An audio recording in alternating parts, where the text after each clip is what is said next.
So this past weekend, I'm just going out with the family, and I'm close to a store. I'm like, hey, let's go to Best Buy to see the Samsung S95F. Let's see if they have the G5 too. I'm looking forward to see the LG G5 as well. And then they have this Samsung QD OLED without a label right here. No label. And I'm like, is this the one? Let me look at it. And I'm like, man, the difference is so small. This has to be the S95D, because then they have the S90D at the bottom. So it makes sense. S95D at the top, S90D at the bottom. I can tell the difference, but very underwhelming. But then I asked them, hey, and they said, yes, look at the label below. Exactly, this is the S95D, S95F. Let me show you the label right here.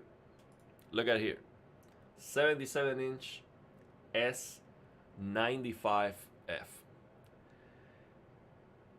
And I started recording. I was not even planning to make a video when I started recording this. I was planning to record a video and then come home, show the video on the TV, and then talk about it. But then, I start talking, and then the video came. So I was not impressed at all initially with the Samsung S95F. And I'm like, this cannot be the difference. Okay, the settings here have to be wrong. There is something wrong with it. This is not right. Okay, because the Samsung S95F is supposed to be over 400 nits full screen, and I'm just not seeing that. Okay, I have the S90D, so I know what I'm looking at in comparison. And I'm like, this is not right. There has to be something wrong with it. But when the TVs are in retail mode, they are supposed to all have the same settings. And also, someone dropped a comment here on this video saying that he was an employee for Best Buy or one of these stores, and that the settings of the TV, they reset every 2 minutes. Like, even if you go and change the settings, the settings would reset. And I actually experienced that when I was checking out the LG C3. If you go back and watch that video, I got the remote, I was changing settings, and after a moment, then I had to revert the settings again and again. So I was struggling to change the settings, because every time it just reverts back. Now, I was recording this S95F for over half an hour, and it was the same. No changes at all. So I was very underwhelmed knowing that. Yeah, it's just what it is. It's not very impressive. Maybe it's just the content they are playing is HDR. So it's, HDR is an absolute. So if the content is not pushing the brightness, you're not going to see that.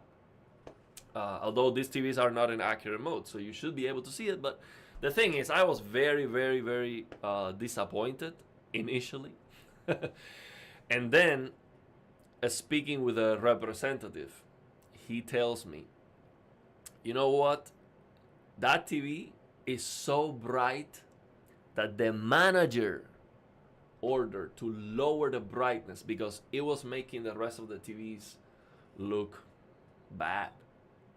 I'm like, no way. Can we max it out? And he said, yes. So he goes and he had a controller hidden inside one of these.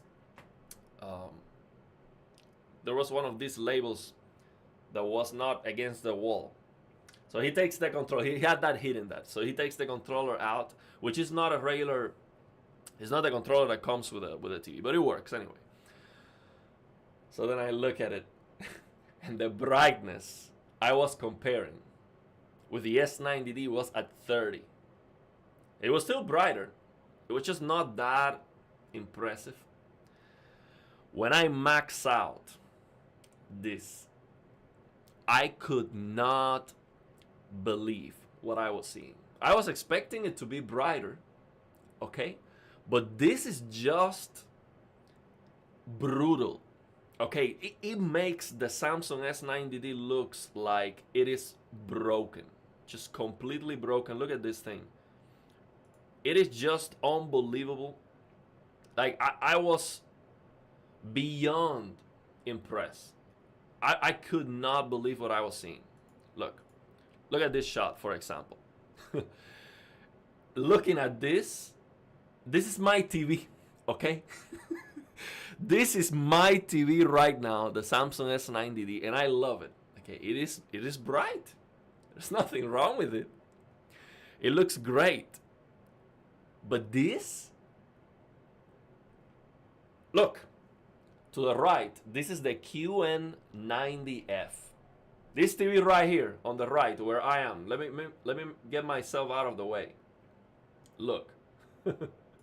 This TV at the top right here. This is the QN90F. This is a mini LED TV that is supposed to have much more full screen brightness, and it does. When you have a full white screen, it is brighter. Look at it. Compare that right now. It just doesn't make any sense. Let me tell you this. Some people, I'm gonna read the comments. I have everything set up here so I can I can pop your comment on the screen. Let me tell you this. Because some people might be a little bit maybe confused with it when it comes to brightness. Sometimes I see the comments, oh, brightness is not everything. Of course not. I love my plasma TV, okay? I have a Pioneer Cooler right here. This TV is 80 nits full screen. 80 nits. And it's amazing, okay? It looks fantastic. I absolutely love it. So we know brightness is not everything. There's a lot of things that we have to consider when it comes to picture quality. But let's not get this twisted. QD OLED already has the qualities that we need. We have perfect blacks, we have RGB, self-emissive, perfect contrast. With QD OLEDs, the brighter, the better. It is that simple. Unless the TV calibration is completely broken, like it is so messed up to a point where you cannot fix it with settings. The ELTF tracking is a mess. You're crushing blacks. You cannot see well in the darkness, or it looks blown out, and there's no way of fixing it unless you have a catastrophic issue with the settings. When you get this brightness, forget about it, okay? We need more brightness and more hertz with QD OLEDs. That's it. That is that simple, okay? So when I'm telling you that this, when it comes to brightness, it was just absolutely unbelievable. That's all you need to that's all you need to hear. Unless there is something wrong with this TV, that it just has some issues with the One Connect box, drops, issues with 165 hertz on the PC. Hopefully, fingers crossed. I want this TV to be great because I'm going to buy one. Okay? And thank you very much to the community response. Let me show you. We got so far, I started this crowdfunding to get the S95F. We already have $170, 16 supporters. We also got, for the channel, we opened the channel membership to help.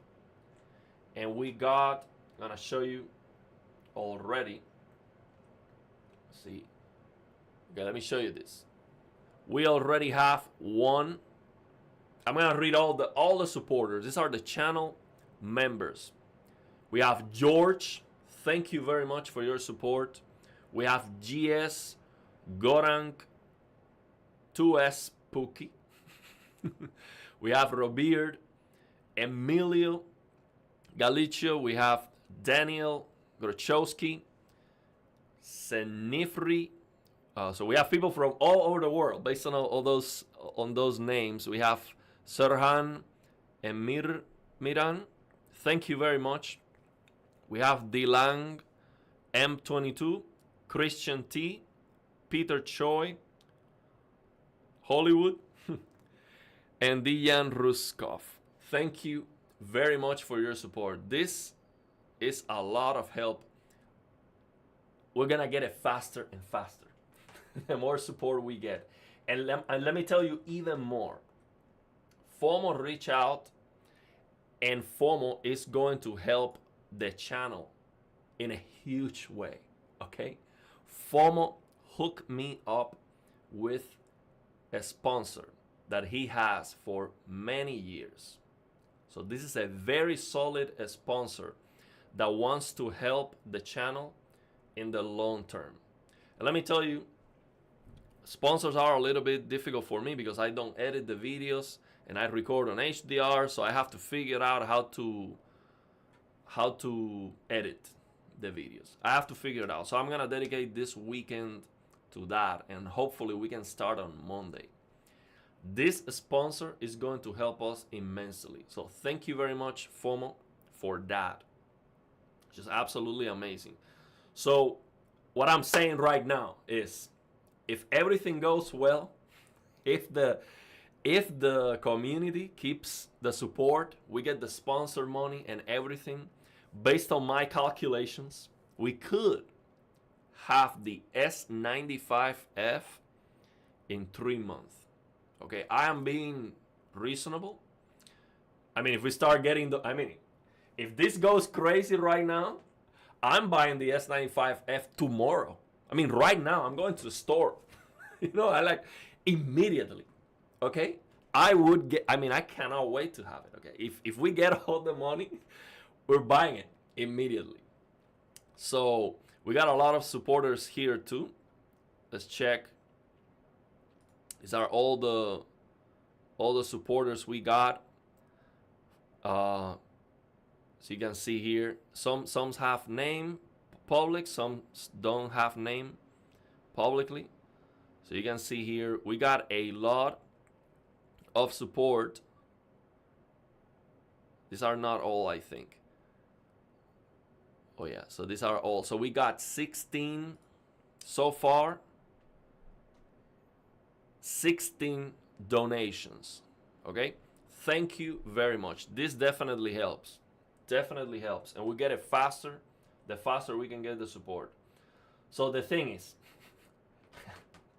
let me tell you, it's the first time ever that I ask for something like this. And the thing is, $3,000 for the 5090.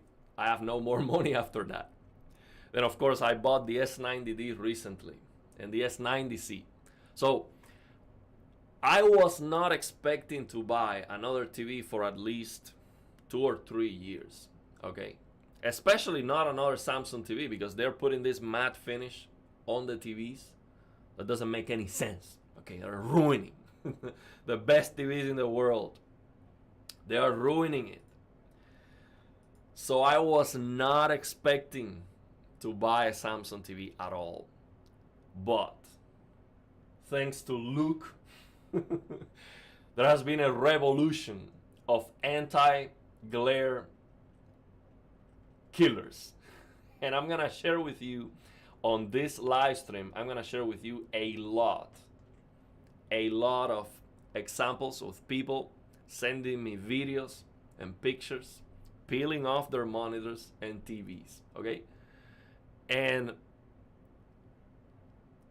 everyone is blown away. And I'm gonna show you also, I edited some of the emails with their testimony.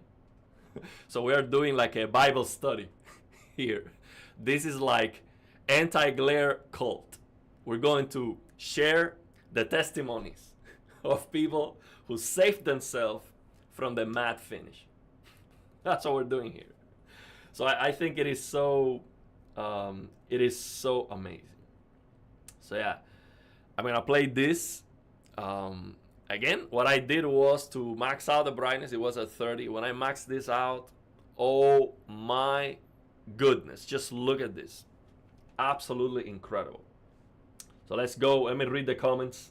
And we'll talk about the G5 too. Yeah, we are right now. This has become a glossy cult. Okay, where we share our testimony after we get saved from the anti-glare movement that Samsung wants to. I mean, it's just so terrible. But let me tell you, even with the anti-glare, there's no way, there is no way in a dark room anyone would not be impressed. There's no way you would not love the S95F. It's just no way. It's too much color, too much brightness, too much contrast. It's too much impact. There's absolutely no way anyone in this planet would take that TV home, unless you are in a bright room. QD OLED looks awful. In matte finish, QD OLED looks even worse in a bright room. But unless you are in a very bad, ambient light conditions, there's no way you don't love it. I mean, it's so incredibly bright. Absolutely unbelievable. The color is so much power. I mean, of course, my camera cannot show you that.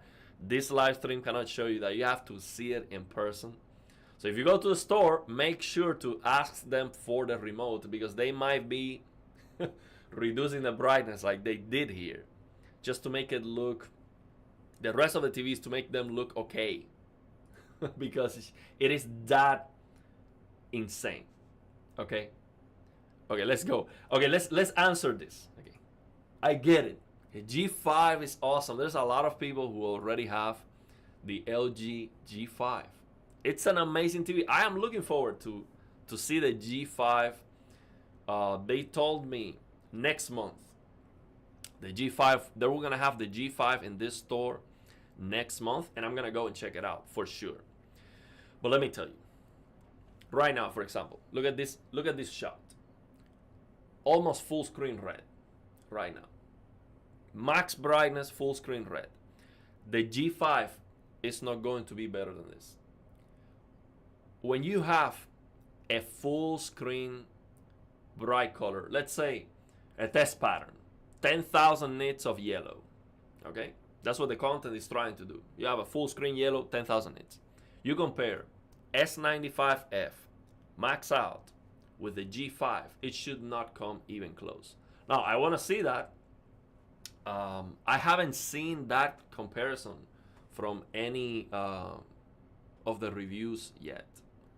That's what I want to see. I want to open a test pattern, an HDR test pattern, a color clipping test pattern, and compare the G5 with the S95F. And you might think, well, but real content is not test patterns, right? So test patterns don't matter. The thing is, especially with gaming, you can get that if you want, okay? Of course, you're not gonna have a full red screen all the time, but you get the idea. You can always max out the colors. So look, when this happens, you have this much yellow, this much green. That's where QD OLED is just going to obliterate anything the G5 is doing. G5 is it seems to be the biggest improvement LG has done, okay? And I've seen some videos. Yes, I've seen these. There's many comparison videos. The G5 might look a little bit brighter in some scenes, but the G5 is not brighter in any way. Full screen brightness, look it up. G5 is not even close to 400 nits. The LG G5 is like 330 to 350. It goes down, like it's stable like at 330 or something like that. This goes over 400 nits easily.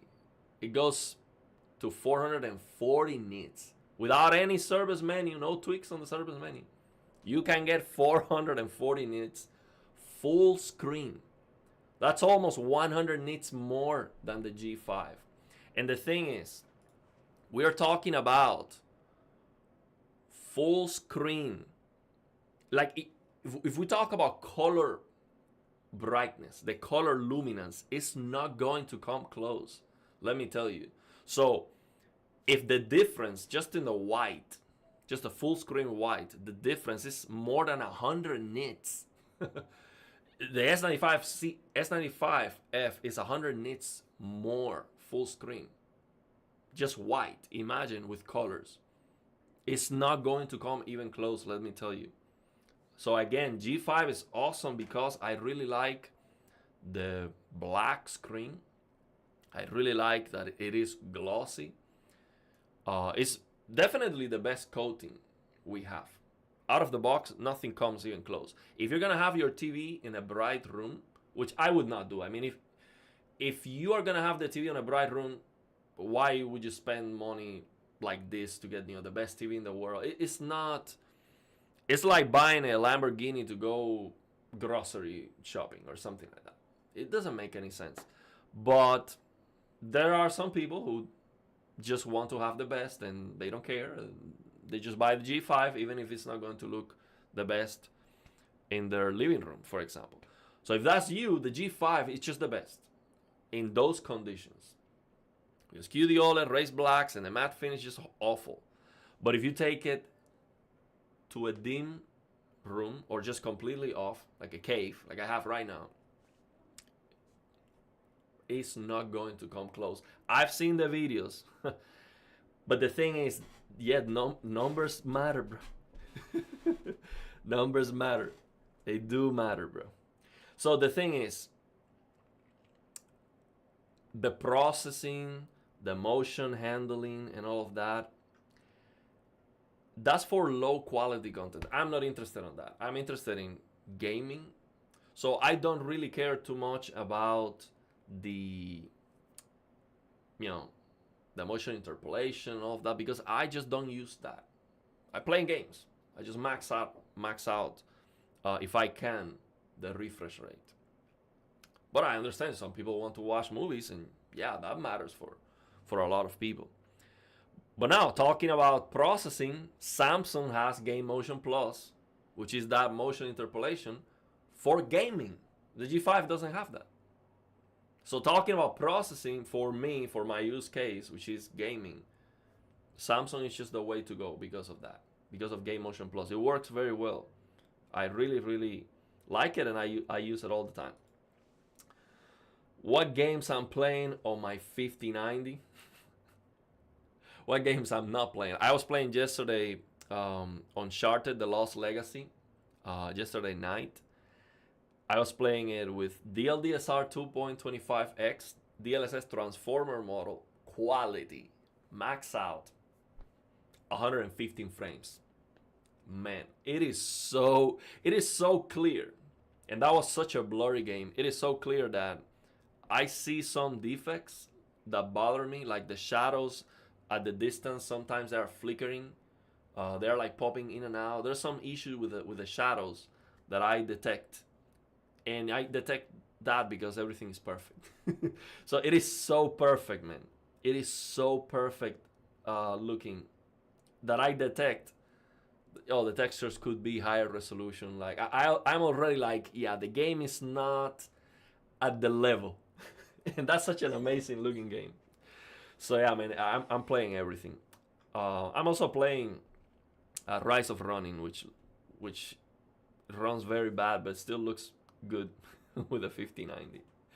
So we got a lot of comments already. I'm going to read as many comments as I can. But again, what I want to make clear here is, look,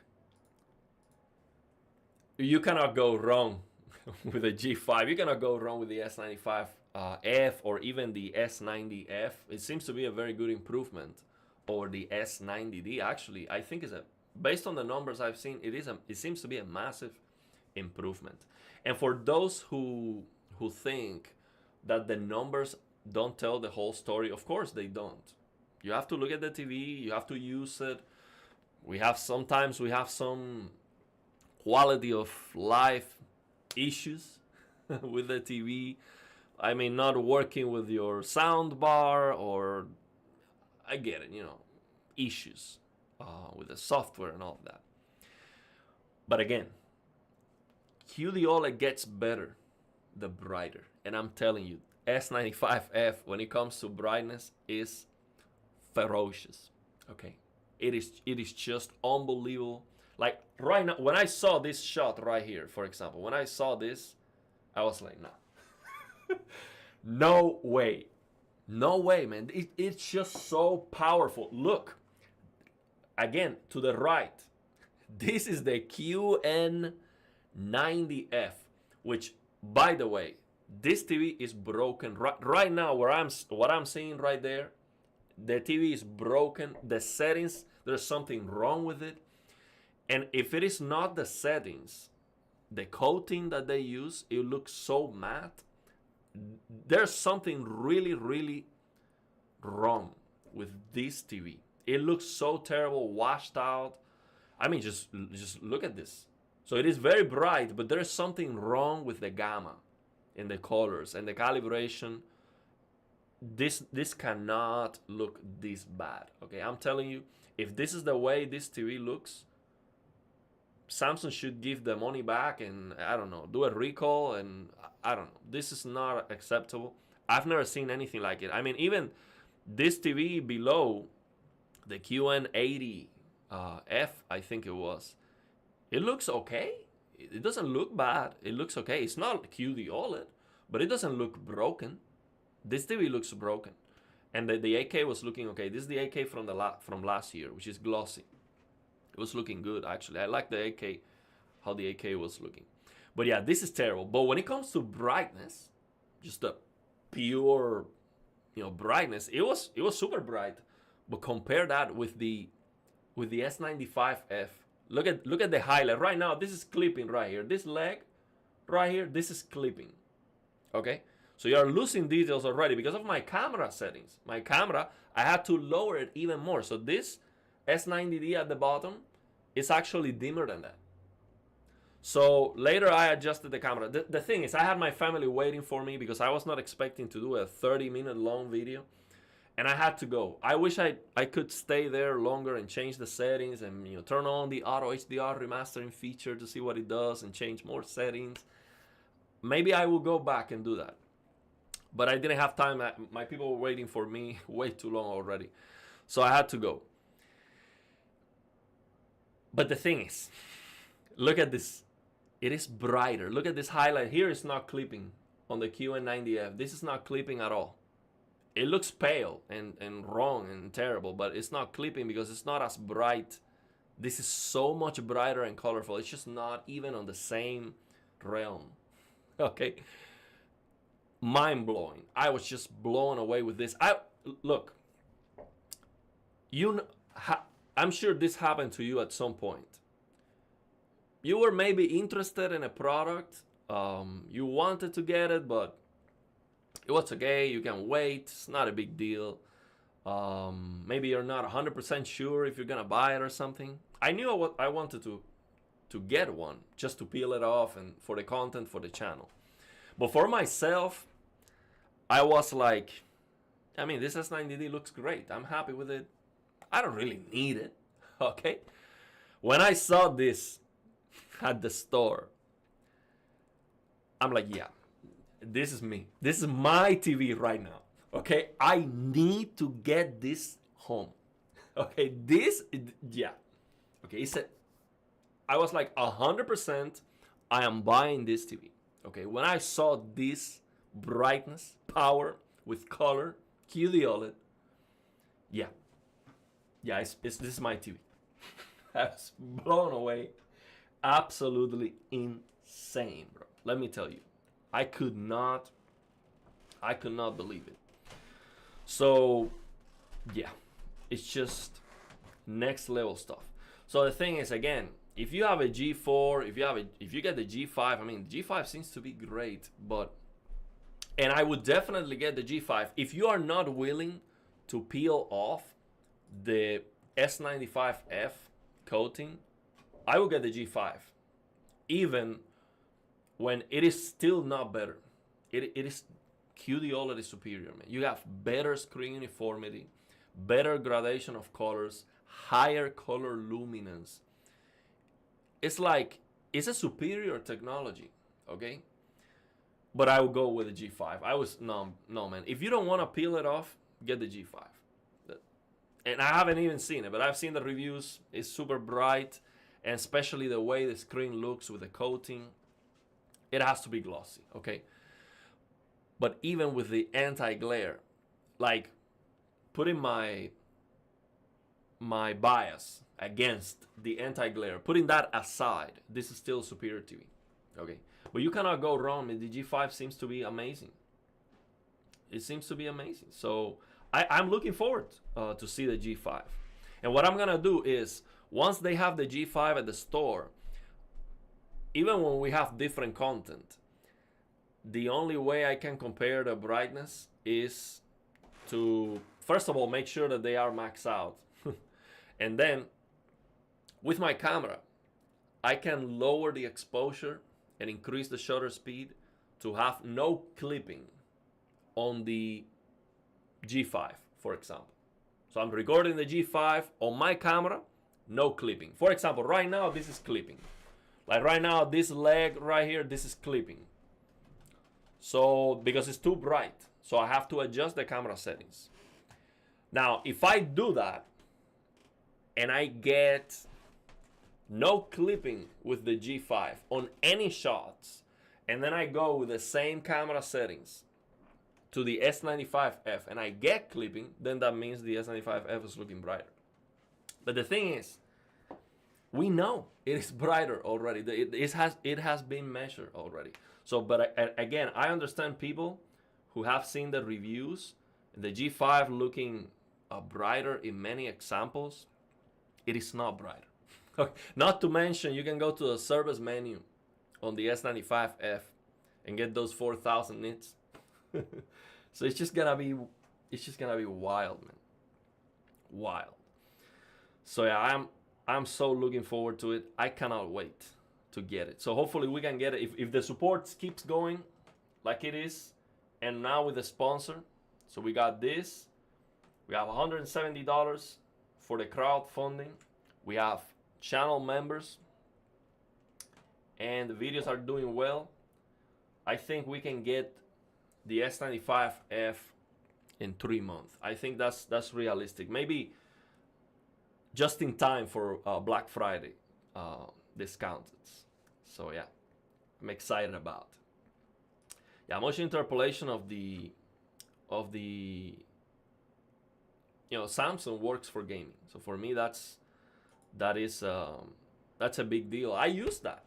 I have a 5090 that has NVIDIA's game frame generation. I still use Samsung Game Motion Plus because there are some games that don't support that, and Samsung Game Motion Plus looks better than NVIDIA smooth frames. I will make a video about that. Yeah, man, I just don't know what happened with this TV. This TV is bad. This right now, I would like to maybe go to the store and change the settings of this TV because it looks broken. Like, look, you compare this TV with the rest of them. This is the 8K, it looks good. This is the QN80F, it looks okay, it looks good. Look at this, S90D, S95F. This is just wrong. It looks pale, lifeless, washed out. It's horrible, horrendously bad. I don't know what happened with that TV. QN80F look good. This is the one right here at the bottom. It looked good. But yeah, I don't know what happened with that.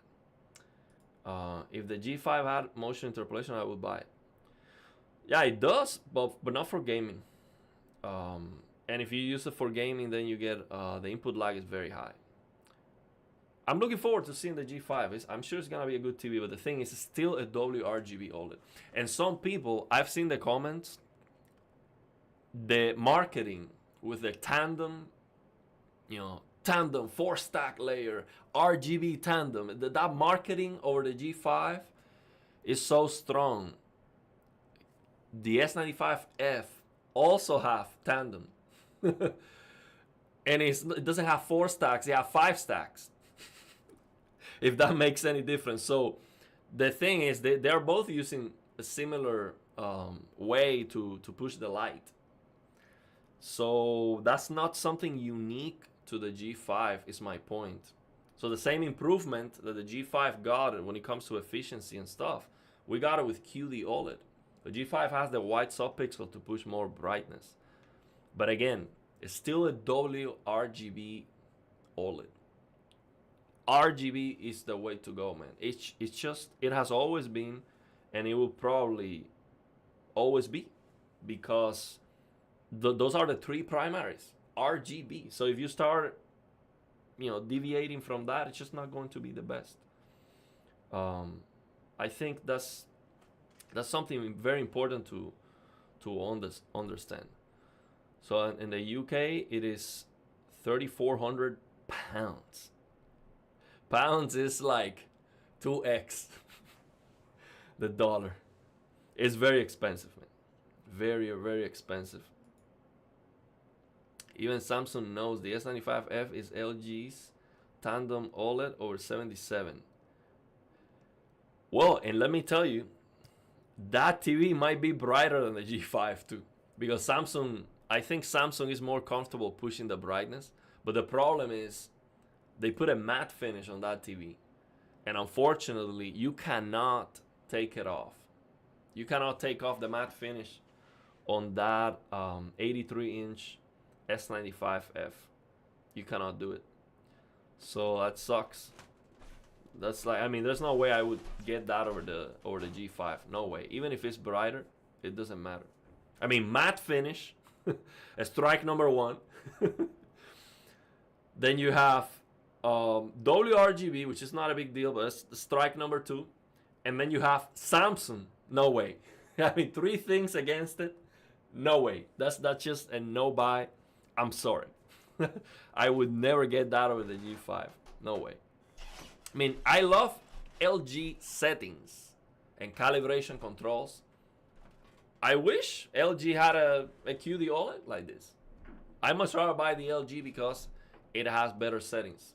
But for gaming, they need to have this Game Motion Plus, a competitor to that. They need it. They just have to have that. They are missing out. So yeah, that's the thing. So again, man, if you got the G5, that's a fantastic TV, man. It's just fantastic. It's a lot closer to QD OLED. Even in camera, the way it looks is no longer like super blue or green like WRGB used to look, because of the tandem. The nature of the light output changed, and it's closer to QD OLED. It looks like closer to that reddish magenta tone on camera, the way it appears on camera. Even that got close to QD OLED. So again, I haven't seen it in person. I'm looking forward to it, but just based on the numbers, in what I've seen, after I saw this, no way. I'm sorry, no way. And hey, I wish I was wrong. If I see the G5 next month and it looks better than this, I'm gonna tell you. I'll tell you, bro. Forget about the S95F. Let's get the G5. But I don't think so. There's no way. I was not excited about getting the G5 over my S90D, because I was worried that, okay, I'm gonna take the G5 home. It's gonna be super bright, a lot brighter than my S90D. It's gonna blow it out of the water. But then the screen uniformity, it's not gonna be as good. And then it might not look as, how can I say, the QD OLED just looks more correct, see. And also, to my eyes, WRGB is nasty in comparison with QD OLEDs. I mean, my LG C1 is just 800 nits peak, 150 nits full screen, and it is more harsh for my eyes than my QD OLED TVs. A lot more. On my LG C1, I love to use blue light killer settings. I don't have to do that with QD OLED. It's not a problem. So maybe the G5, I was concerned. Maybe I'm not sure if I will like if I would be that comfortable with the G5 being so bright as I would be with QD OLED, because I know QD OLED already. Yeah, still, I mean, if you in a dark room you get 440 nits full screen, that's crazy. Okay, that's a super bright. That's not gonna be very comfortable. But of course, the content is not 400 nits white all the time. The content has contrast, and then it has small highlights. So, but yeah, you get the point. I was concerned about the G5 in that regard. Yes, it is brighter. Brighter is better. But how about the screen uniformity? How about the colors? You know, keeping the color saturation when you get that bright, with that brightness, you know, affect the color saturation a little bit. How about something like a blue tint, or like a tint related? Like, for example, QD OLEDs have this magenta tint to it. But after removing the anti-glare, Luke was saying yesterday, Luke is the AG Slayer. Check him out on YouTube. So he was saying yesterday that for him, it was surprising that taking off the anti-glare improved a lot. It reduced a lot this magenta tint of the screen itself, but it didn't do the same for the monitors, actually. So the QD OLED monitors was still looking a little bit more magenta than the TV. But on his S95Ds, he had two of them. He did it on both, and he also got a monitor. He did it. So he was saying on the TVs, after peeling off the matte finish, it was looking more black. So it fixed, not fixed, but improved that a lot. You still have the raised blacks, but that got improved massively. So I mean, that's great news. But yeah, we know WRGB.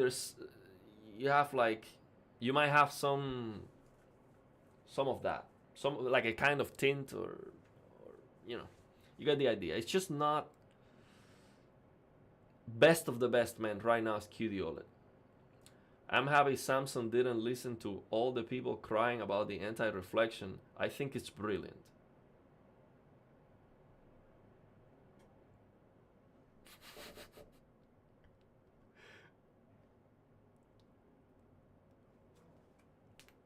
Wrong. Big time wrong. Okay? You're wrong, bro. I'm gonna ban you. Get out of here. That's okay, man. I've seen some people like it. I have to say, here's what happens. Okay, let's think about it. Let's think about it. So you like the anti-glare, or maybe you think you do. So here's the thing. You probably have an S95D, most likely, right? Or even the S95F. You just got it. It is so hard not to like this TV. Even with the anti-glare, it looks amazing. It blew me away at the store. Of course you're going to love it because it looks amazing. Absolutely insane. Now, I promise you, you take the anti-glare off the TV, there's no way you're gonna tell me, oh, it was better with the anti-glare. No way. Sorry. It's not gonna happen. It will not happen. Look, I'm gonna show you how many people, look, this is what people think about the anti-glare removal. Let's get into it. let's get into it. You're wrong, let me tell you. Yeah, I get it. I mean, reflections are annoying for me too. I mean, I don't like reflections at all. That's why I'm on a cave. So if you go to a dark room, it takes care of that issue. Okay, let me get myself out of the way a little bit, and let's check this out. These are the testimonies, okay? This right now, this is like an anti-glare cult. So you are in the wrong place. So let's share the testimony, okay? This is like, how can I say? Like we are spreading the word, okay? So let's read some of the testimonies right here. So this was one email. I mean, I got many emails here. So I'll show you a lot of emails right here that we got. So I took some pictures of the emails to take the names out and the email addresses. These are some of the emails I got. Look, let's check this out. Okay, hi there. Firstly, I wanted to thank you for the video. You put out an encouragement for making people upgrade our TVs and monitors. So this is how we think about it. It's an upgrade, bro. You take that anti-glare off, you're upgrading your TV. Would like to share my experience on removing the anti-glare film on my monitor, which I bought not long ago. What pushed me to remove the anti-glare was I came across your video and looks as well. Of course, knowing I can make this beast into a titan. I'm all in, even to risk my warranty. No regrets at all. The improvements are huge. My first impressions after removal. Aesthetically, the monitor looks more premium. More premium, that means it looks less like an office monitor. Okay? So when you're at work, that's anti-glare. You go home, that's glossy. That's just how it goes. So he's saying it looks more premium and somehow the screen feels more durable. Okay, well that's that's a wild speculation. But here's the thing. When you take the anti-glare off, the panel, it has the potential. I'm not going to like 100% say this is what's happening, because this would need to be tested with this would need to be measured and tested. But it makes sense. If you remove the anti-glare, the panel is going to run cooler. You have one thing less to keep the heat. So if the panel runs cooler, it can keep the brightness potentially a little bit longer, and it has the potential to last longer too, and to be less likely to have image retention and permanent screen burning. Now, for me, burning is not an issue. I don't think, especially these Samsung TVs, I don't believe they are good enough to last very long anyway. So the TV is gonna break before you get burning, okay? So don't worry about it. It's like a smoker who buys a cigarette that says cancer free. It's like, don't worry about it. You're gonna die way before you can develop a cancer. Way before you can develop a tumor, you're just gonna die. So don't worry about cancer. So I think that's a good analogy for these Samsung TVs. Don't worry about burning. The TV is gonna break way before that. Okay? We're talking about Samsung. So, but yeah, I do believe potentially, I mean, you can do two things. You can either cool it off, you can add cooling to make it cool, or you can just make it less hot or less likely to get hotter, or at least, make it needs more time to get hot. So, 2, he says, the glass is easy to clean. Very important. This anti-glare coating or even the glossy QD OLEDs are very difficult to clean. Actually, they are a nightmare to clean. You have to be so careful.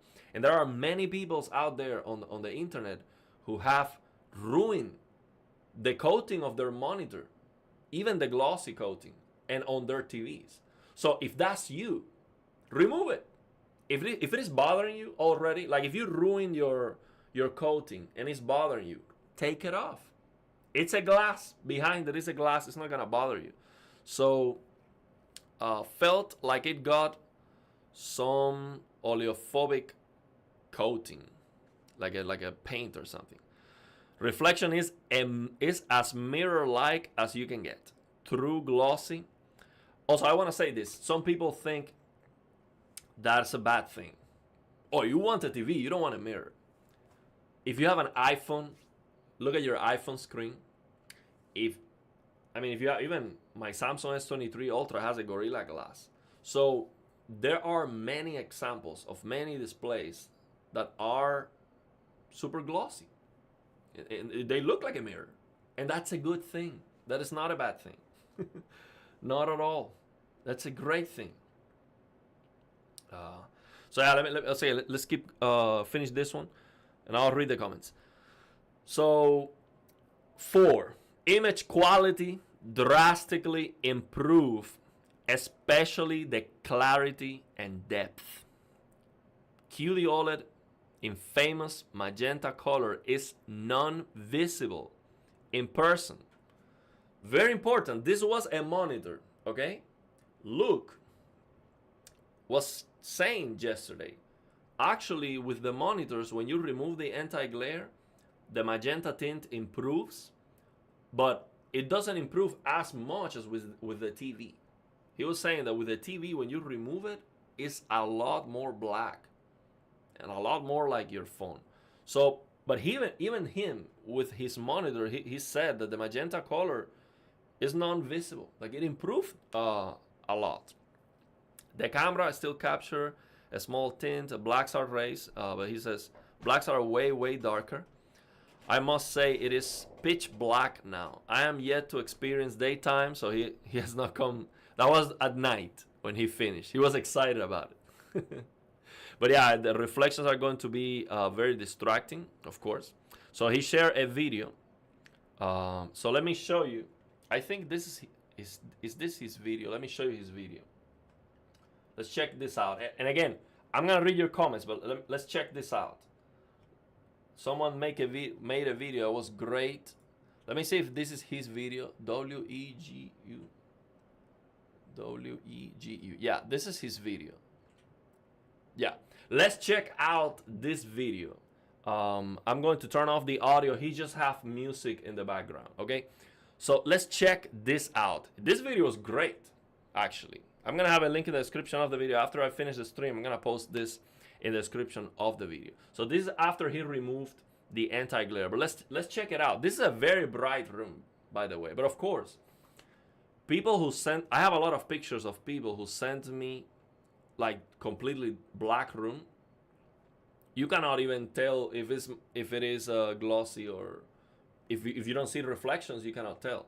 So obviously, most people who send me the proof that they did it, they send me a bright room, so you can see the reflections. So you see that they are glossy, they are not diffuse, okay? And that's how we can tell the difference. So let's check this out. Look at this. Look at this before. Look at this. This is after. This is glossy, right? Let me get myself out of the way here. Let me get myself smaller. Let's check this out. Look at this. This is before. You can clearly see the magenta tint right here. You see the shadows here? Like the whole thing. You can clearly see the whole thing with that tint. That's a problem. You have like a color. It has a color to it. So the diffuse reflection makes it magenta. That's a big problem. So let's go. Look at that. It's just, this is what we're dealing with right now. So he said, removing anti-glare film, Samsung, this is the Samsung J80SD QD OLED. I think this is the same that Luke did. I have many of these Samsung QD OLED pictures. I'm gonna show you a lot of pictures with many people that send me proof of this. So let's check this out. So this is what he did. He put this wet paper towels. So damp paper towels method with filtered water. This is what he did. It looks like one layer. So he put more. So he said add 3 to 4 layers. That's what he did. 3 to 4 layers of damp towels on the screen. So that's what he did. And let it, so he let it sit for 5 to 6 hours. And you keep the towels humid, damp. And then simply peel away from the corner. So I like a lot this shot where you can see it very, very close. You can see here this corner. Like it took this much to start peeling it off. It was probably with his nail. He started peeling it off. Look at this. So it broke from here. It broke from here. But all the way down, it was going smooth, but it broke from here. Continue peeling. Cut to smaller parts to help peeling easier. Well, he didn't try to peel it off in one section. So it breaks very, very straight. It breaks very, very, very straight. What I was thinking, and I commented this yesterday with Luke. So this is what he did. See, this is like a rectangular section. What I was thinking yesterday is, what if we start peeling it off and then we put some water here? If the glue is water soluble, if you put some water, maybe it would make it softer, but maybe it's not gonna be fast enough to make a difference. But I'm gonna try that. I'm gonna try to put a water for a moment to see if that makes it easier, so you don't have to struggle. But in any case, a lot of people have done this. Even if it takes you a little bit longer, it's not a big deal. Look at the difference. Matte, glossy. It's a huge, huge difference. So completely remove. Okay, well, let's check that. Let's check that shot again. Completely remove, no residue behind. Look at this. That's after removing it. No residue behind. Excellent clarity, deep blacks and contrast. There you go. Look at this. You can clearly see now, this is after. Reflection from the side mirror. So now he's gonna move the camera to show the reflections in different angles, which is great. This was a great video. He's moving it to the right. You can see the reflection. But even with the reflection, it just looks so much clearer. So this is side by side with the Samsung A7 IPS 4K panel. The improvement is inevitable. It looks like a huge Gorilla Glass screen. Exactly. I think that is exactly what we need. It looks like a huge Gorilla Glass. So that's like my phone. That's like my S23 Ultra. That's exactly what we need. So yeah, this is great. This is great. This is so much better than this. Look, initially, look at this thing. Look at this thing initially. You see this. Look at that. You think that's better? It looks magenta, all messed up. Yeah, you have no reflections, but just turn off the lights. You will have no reflections. So yeah, let's let me check the comments. Man, we have a lot of comments. Okay, let's see. Hey, and again, I don't want to become the G5 beater. I was actually very, very positive about the G5. Uh, I talk about very good about it. I think it's looking great. Okay, let's hear from Nathan. Nathan cares a lot about this.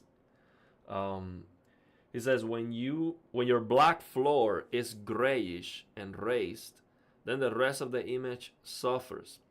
All the comparisons so far show the G5 beating everything. The contrast is a much issue than the small color difference. So again, in a room with some lights, G5 all day long. I don't think there's a question about that because the G5 keeps the contrast when you have lights. But for me, I am inside a cave. Okay, when I play my games, I don't even have this light on. I do this, boom, and I turn the light off. And the only light I have on my room is the TV itself lighting up.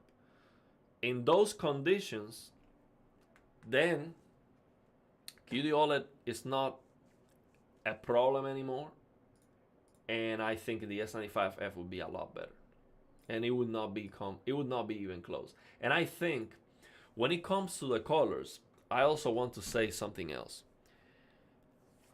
When I say that QD OLED color is better, I don't mean only when you have like max out, color saturation and brightness. Yes, that's better too. But I am talking about everything. You just compare 100 nits of red, for example. Just 100 nits. QD OLED looks better. It's just the way it looks. It looks better. Okay, it's just the thing is that detail might not be something that my family doesn't know anything about white balance or anything like that. So if I play a white screen on my LG C1, they are not going to see any issues with it. They're gonna be like, okay, yeah, that's white. When I look at it, I'm like, this is all kinds of messed up. And again, the G5 might be a lot better, but it's just, yeah, it's a superior technology. But again, G5, it's amazing. I mean, you cannot go wrong with that. But now that we know we can do this on the S95F, yeah, man, it's forget about it. Oh, we have here. He's the one who made the video. Man, this was a great video. I'm gonna have a link in the description of this live stream. This video looks more professional than all the videos I have on my channel. This looks pro. I mean, you got your editing with these things popping right here. I don't know how to do that. I don't know how to make a video like this. This was great. And also your setup looks amazing. It seems like you are a professional or something. Like you have all this stuff, your nice audio with your headphones and all your nice. This is some high-end stuff. I don't know what you do, but it seems like you are a pro at something. Yeah, this video was great. I wish instead of having music, you just talk over it. It would be perfect. If you just talk about it instead of having the music, it would be perfect. Okay, let's see. The color is no issue anymore on the G5. Most reviewers have found that they are on par, or LG looks better in some colors and Samsung in other colors. And they also point out the LG looks more natural. I don't think that's the case, man. I'm sorry. Again, G5 is awesome. Don't get me wrong. But no. No way. The thing is, it's just... It cannot be, man. It's WRGB OLED. I get it. It's great, but no. I'm sorry. I want to see. I wish I could take the G5 home to show you. It would be very easy. So I would just do this. Look, this is how. Let me do this. Let me play this video right here so you see what I'm talking about. Let me do this. Let me get myself big. I'm gonna show you what I'm talking about. Look. Let me do this. I'm gonna get this. Let me find this test pattern so you see what I'm talking about. HDR test. Okay. Look. If I do this,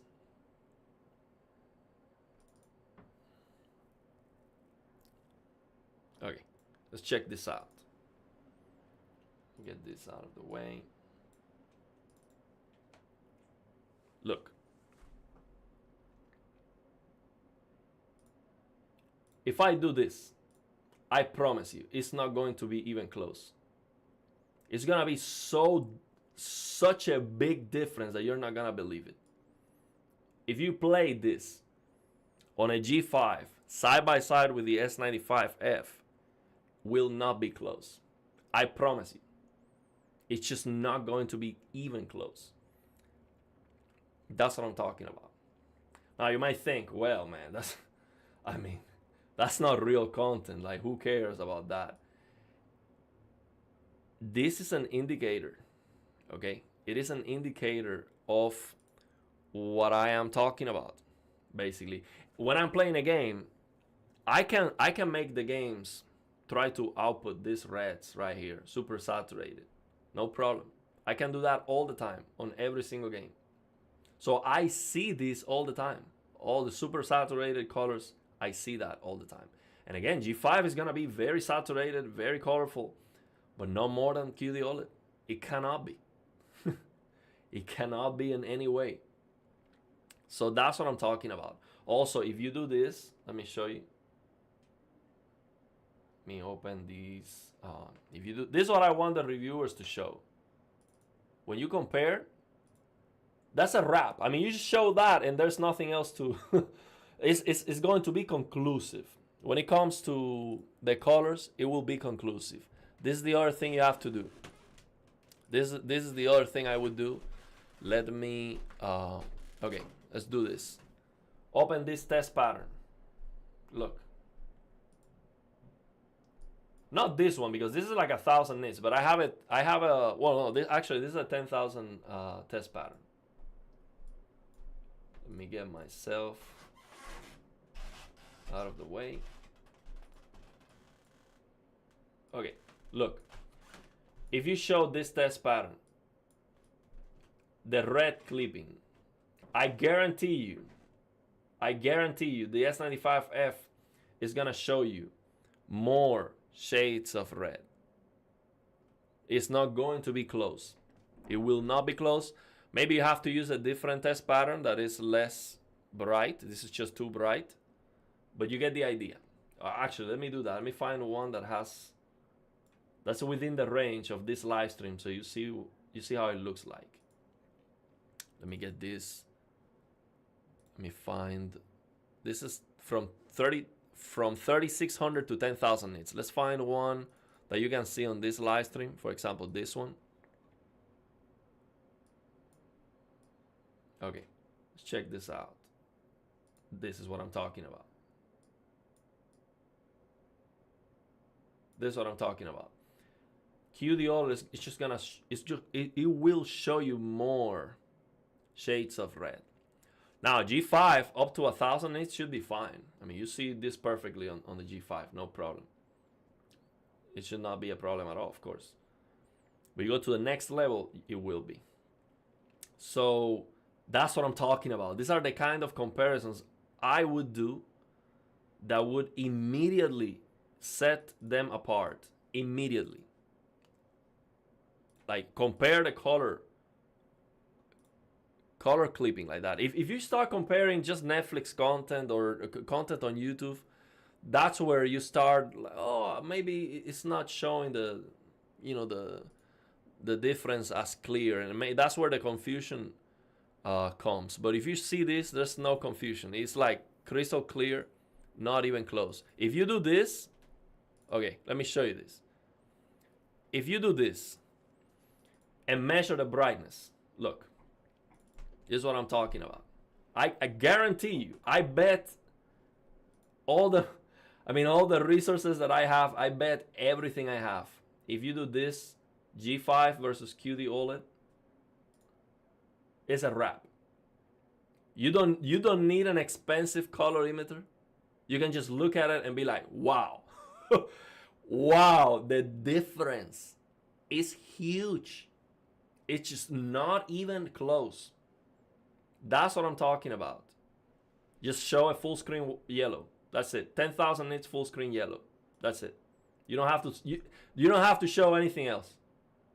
It's that simple. Just show yellow, just show all the colors, full screen, and that's it. That's it. You do this. Okay? It's a wrap. Okay? Just do this. And then after you see that difference, then you will have it very clear. Okay. When it comes to colors and also screen uniformity too, with QD OLEDs, regardless, and let me get this out of the way because this is kind of eye searing, and it's it's hard to look at. But when you see the screen uniformity of QD OLED, regardless of near black, you might have some vertical banding. But after you go over 50% stimulus, it's just perfect. I tested so far 7 QD OLEDs at home. After 50% stimulus, the screen uniformity is perfection. Perfection. There's no way I can tell any defects whatsoever. Now, I'm sure if you measure the screen, yes, you might measure it a little bit better in one part of the screen than the other. I bet you can. But with my eyes, it's just perfection. So when you look at those differences, it's just not going to be even close. Now, another difference you can see, you will be able to see very, very, very clearly is right here. Look, if we look at this test pattern, and the reason why I am bringing up test patterns is because that's how you can tell the difference very clear. That's how you can tell the difference. And regular content is very difficult to see sometimes. You will see it, but for people that don't know exactly what to look for, it might be very challenging. You have to see like an extreme example for regular people to be like, oh, okay, I see that is better. If you play this video, you have G5 versus any QD OLED, it will not be close. Like right now on my S90D right now, I do not see any color banding whatsoever. If I play this video on my LG C1, it is a mess. Okay, I see so much color banding that it looks like the TV is broken. So the gradation of colors, and this is a test pattern that was designed for that. This is for that, okay? So the gradation of colors is just so much better with QD OLED. And again, when you're just watching regular content that's not showing this difference, you don't see it. But with gaming, you look at the sky, and there's always some kind of color banding or something like that. With QD OLED, that just cleans that off in a way that is beautiful. This right now in front of me on my S95, my S90D, is perfection. Like it looks so smooth that it is like if I was using a smooth gradation. Is what I'm talking about. It is that beautiful. Just perfection what I see in front of me. Just absolutely beautiful.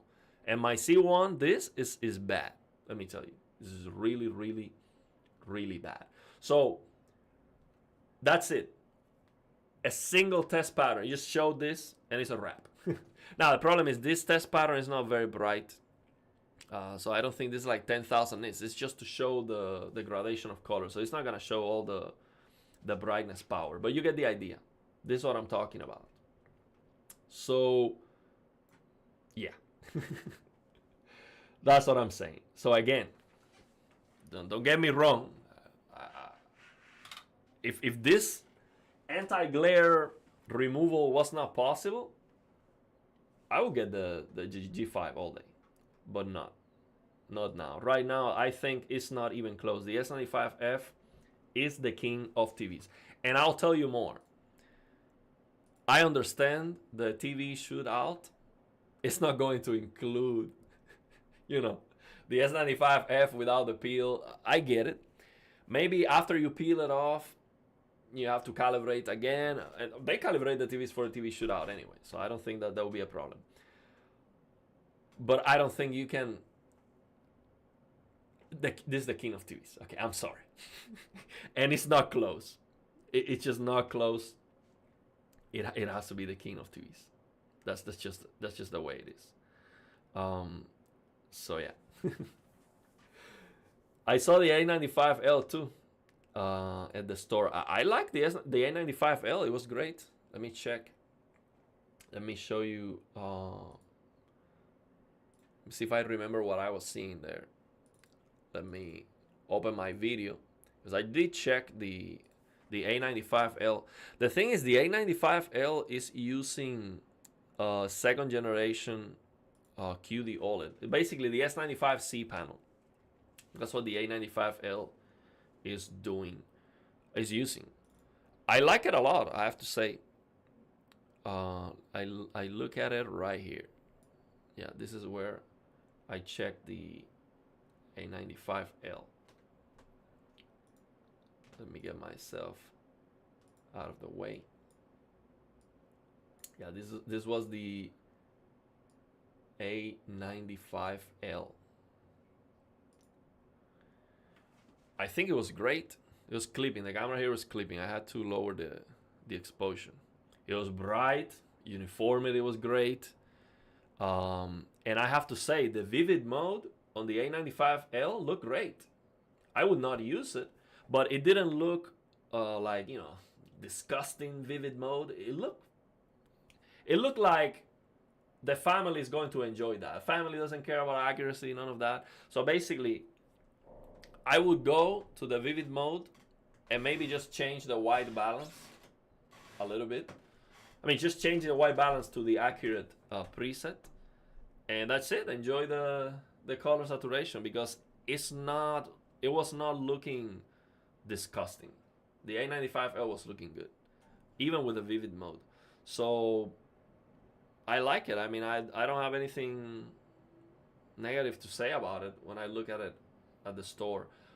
But we know the problem with Sony is you cannot turn off the ASBL dimming, and that's a deal breaker for gaming. So the TV is gonna start dimming when you're playing the games, and you cannot turn it off.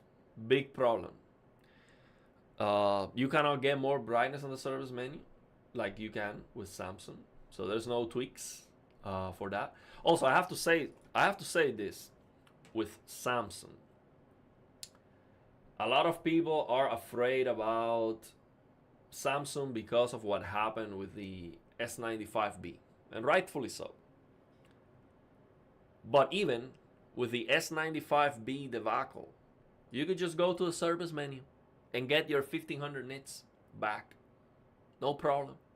I get it. It's not for everyone. So for people who don't go to the service menu, Samsung just downgraded their TVs. Okay, that's a problem. There's no question about that. But Samsung is the only company I know has this service menu where you can go and get more brightness than what you paid for, regardless of the firmware updates. There's nothing they have ever done to prevent you from doing that. You can always go to the service menu and get all your brightness. Get more brightness than what's advertised. Get more brightness than what you see on the reviews. So S95F, for example, you can get 4,000 nits, and I already know how. Okay? And it's not with the Anapic trick. That doesn't work anymore. So yes, you can get 4,000 nits. Now, if you do that, it's not accurate. You have to try to fix it and all of that. But you can. You cannot do that. You cannot dream of doing that with Sony. Okay? So I like a lot what Sony did with the Bravia 8 Mark II. I like it because they said no to the matte finish. That's awesome. Thank you very much, okay? But 120 hertz, the most expensive TV. Like, why? Like, how can you be more expensive if you're 120 hertz? Like, what is Sony thinking? It just makes no sense. It makes no sense. So that's the problem with with Sony. You have dimming that you cannot remove. For gaming, you don't have all the features. 120 hertz, like why? Like 2025, I mean, it just makes no sense. But the thing is, QD OLED, glossy QD OLED. I mean, you cannot go wrong with that. It's gonna be a great TV, but it's a shame. It's a shame.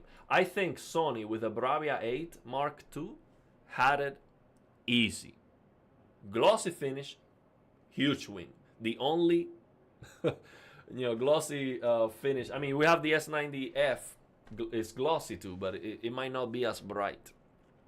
So if they had 165 hertz, more gaming features, your motion. I mean, Sony is good with the motion interpolation supposedly. Although I saw a lot of interpolation artifacts on this A95L, as I saw with the G4 and with all the TVs. Really, 24, 30 FPS just way too low.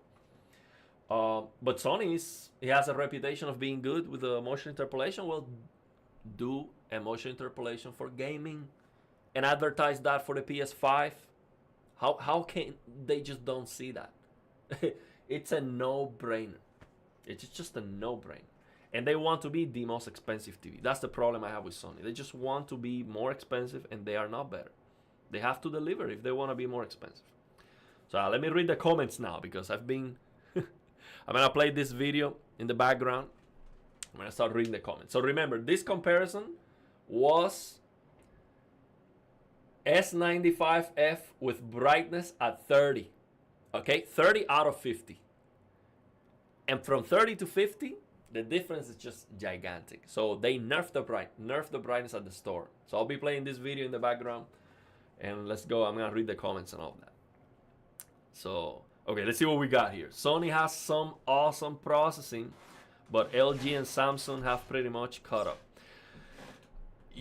When I look at LG, the settings that LG have in the the interface and all the tweakings you can do is so far ahead of Samsung. When it comes to the settings, the calibration controls and all of that, in the interface and everything, Samsung looks like rudimentary.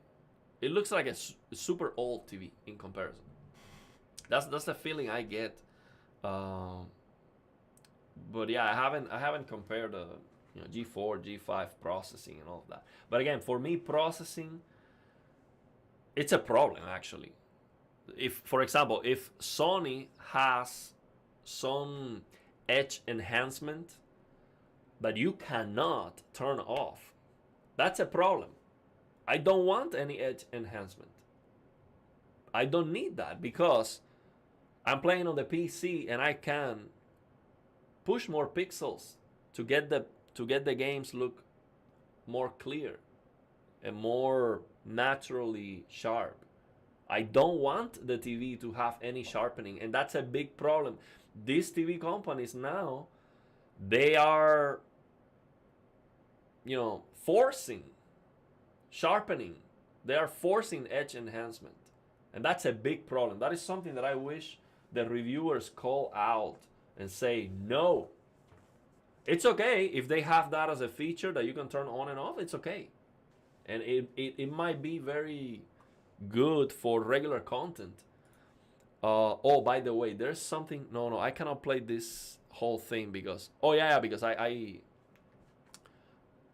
it's like it has like a copyright thing for Brazil. When I uploaded this video, it said that this content that is going to come now is copyright on Brazil. So I had to edit the video to remove that. So yeah, that's the thing. I don't like that edge enhancement crap that they are doing. So yeah. Okay. But picture quality alone, Sony beats the S95F when it comes to regular TV viewing and movies.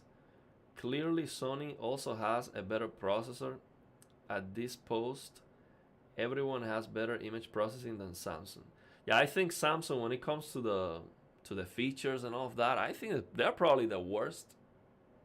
And the interface is not bad, but yeah, probably when it comes to the settings and all of that, it's just not great.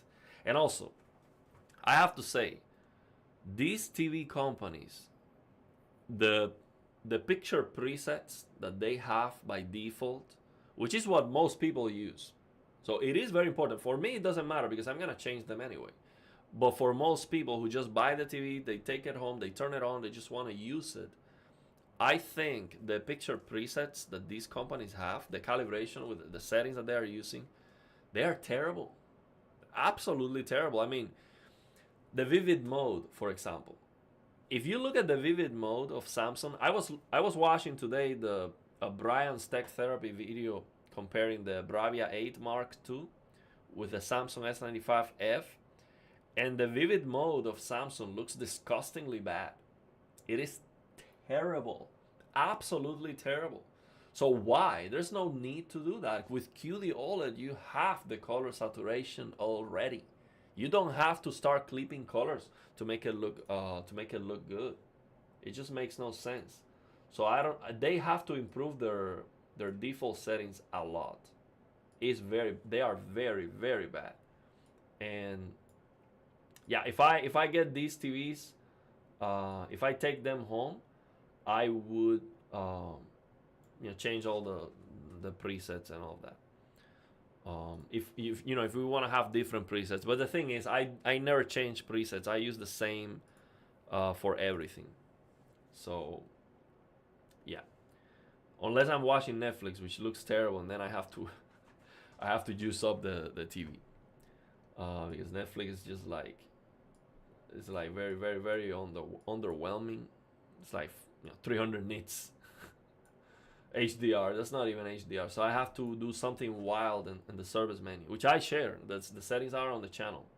If you have a Samsung TV for Netflix, check out the settings that I design. They are wild, but everything looks awesome. The family loves it, and I've been watching some videos, documentaries, and all of that. Everything looks great. Everything looks great. So all HDR content looks great. So check them out if you have a Samsung TV for Netflix. That's the settings I would recommend. Okay. I don't think you can really say Samsung is worse at processing.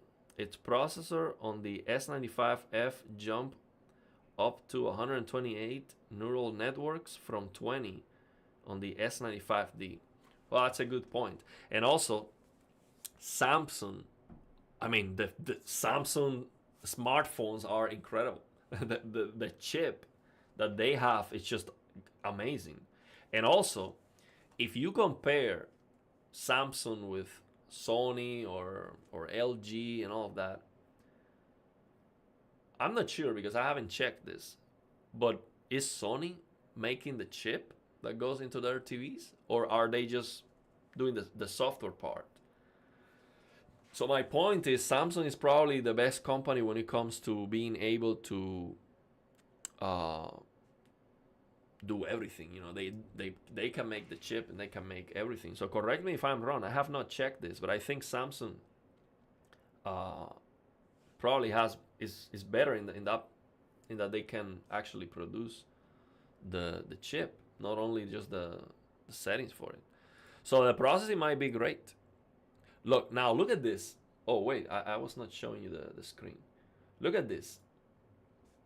This is the QN90F.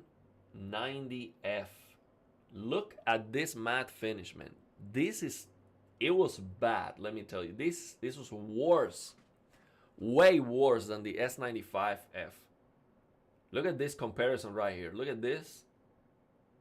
It was terrible. Let me tell you, I don't remember a worst looking TV at the store.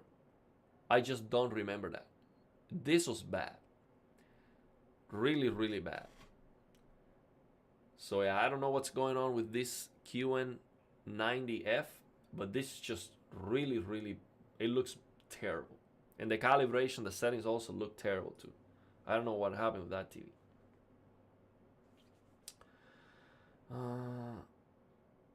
Okay, let me see if I miss. I mean, I miss a lot of comments, man. I've been talking and talking. Sorry. I like to read the comments, but let me go back and see what I miss. AK processor. Let me tell you. Again, we got some help from FOMO, so let's see if we can get some TVs for review. One TV I would like to get for review that I would not buy, I would not keep, I would not be interested in the long term, but I would like to check out is the QN990F,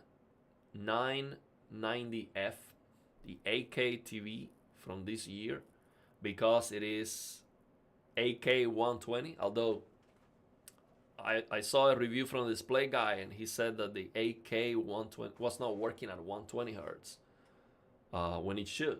It was just working at 60, and that's the whole point of that TV. It was not working. So hopefully they fixed that. But that's the TV I really want to check for review, and I would just turn it back. I would really like to see 8K with my 5090. So I would love to get that display, but matte finish and you cannot remove it. Or maybe it's so hard, and I don't think anyone's gonna risk a $4,500 TV that nobody has peel off.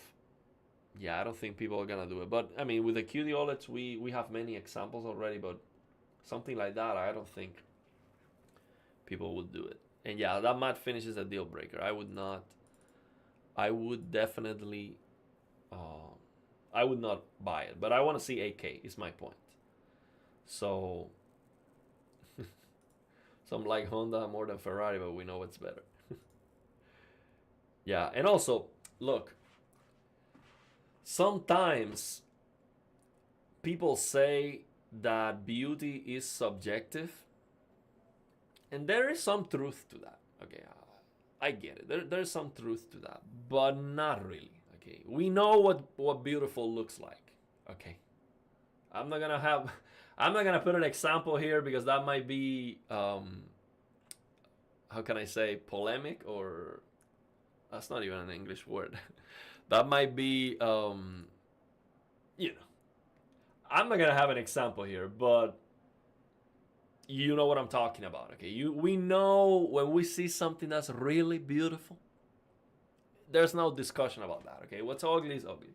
So I don't think there's too much of an opinion when it comes to beauty. Yeah, so that's my so yeah, what's better is better. Okay, so let's see what we got. I don't want to get canceled. Okay, I don't want to get canceled. So yeah, that's what I was. That's what I wanted to. What I was trying to say. Yeah.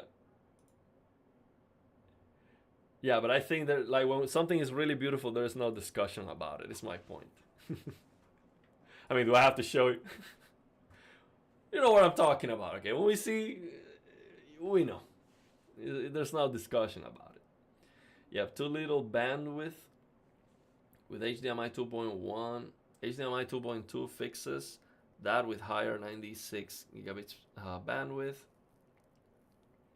4K 240 and 8K 120, and way better sound.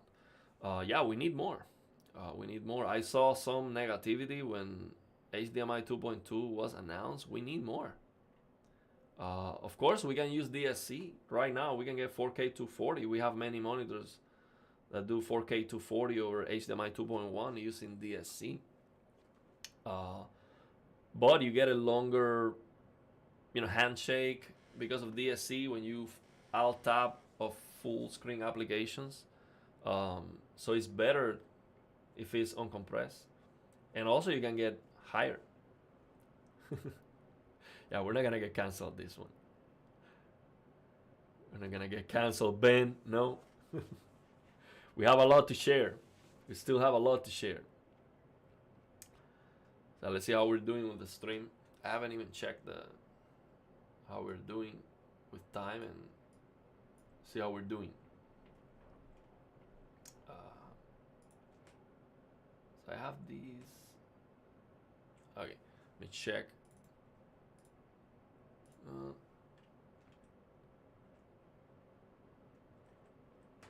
On this one. Oh wow, we still have 67 in the chat. Thank you very much for checking out the stream. So we've been, I don't see the timing. I always want to keep it under 2 hours. I don't see the timing. How long have we been streaming? Because I lose the perception of time when doing this. Okay, well, that's okay.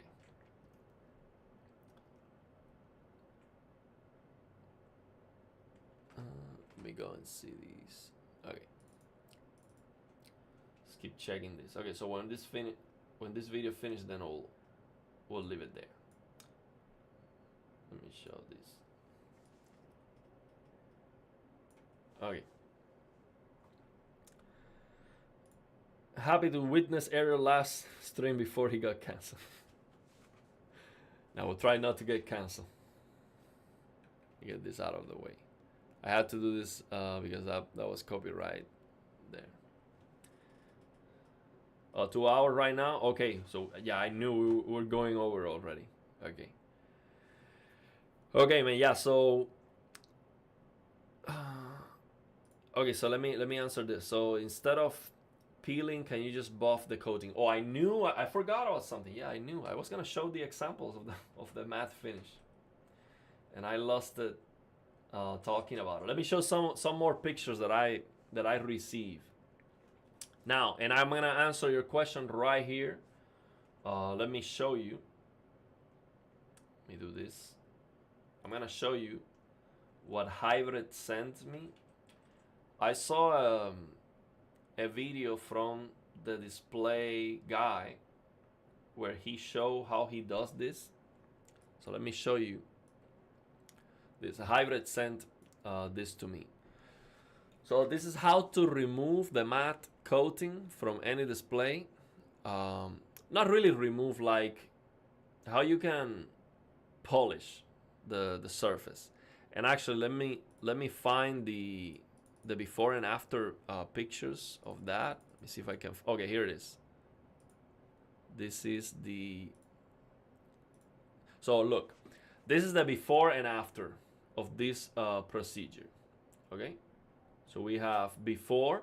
This is a matte LCD that you cannot peel off. It doesn't work with a water, wet towel method. It's like for example, the monitor I tried to peel off yesterday. This is what I have to do for that monitor. This is the before, and this is the after. Big difference, okay? Big difference. Now, this is very hard to do on this one. I'll show you the what Hybrid shared with me. Again, before, after. Now, this is what Hybrid shared. Here it is.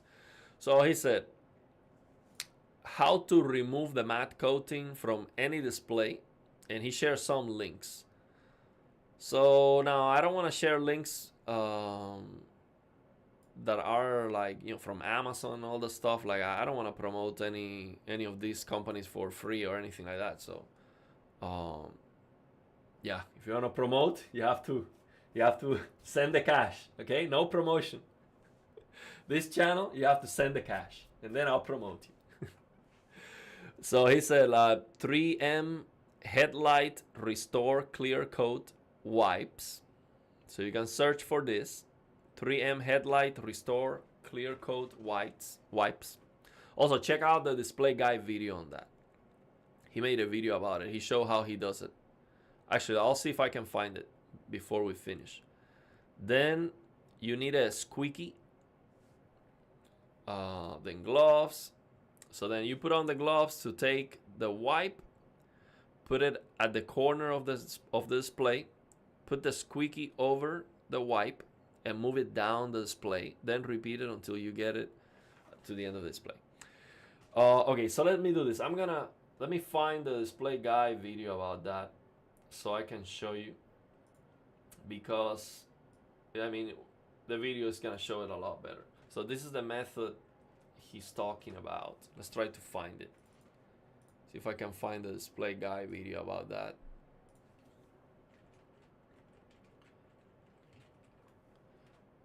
Let me see.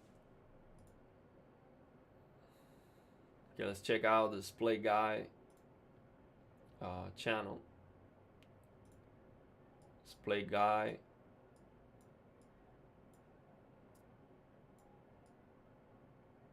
He helped me getting the contact, the MSI contact. So check him out. He's a friend of the channel, okay? Thank you very much to Display Guy. So let's see if I can find his video where he shows how to do that. It was a long time ago. Yeah, and he makes a lot of video. It was a long time ago. Let's see if I can find that. He has a lot of experience doing that because he showed multiple displays. He's been doing it for a long time, but it seems to be very, very complicated. Okay, here it is. Matte to glossy. How to remove a matte finish on monitors. So let me do this. Let me find the section of the video where you can see that. Let's get the commercial over. Okay, so he shows. Oh, this is great. Oh, I have to show you this. This is great. This is good stuff. I have to show you this. Look at the difference. Look at the difference. This is a matte LG OLED. Look at this. You cannot see anything here. Can you imagine? You're driving your car. Can you imagine? This is the windshield of your car right here. This is a WRGB OLED monitor. This is terrible. Absolutely terrible, bro. Why would they do that? Why would they do that? This is just disgusting to do this to a display. Okay?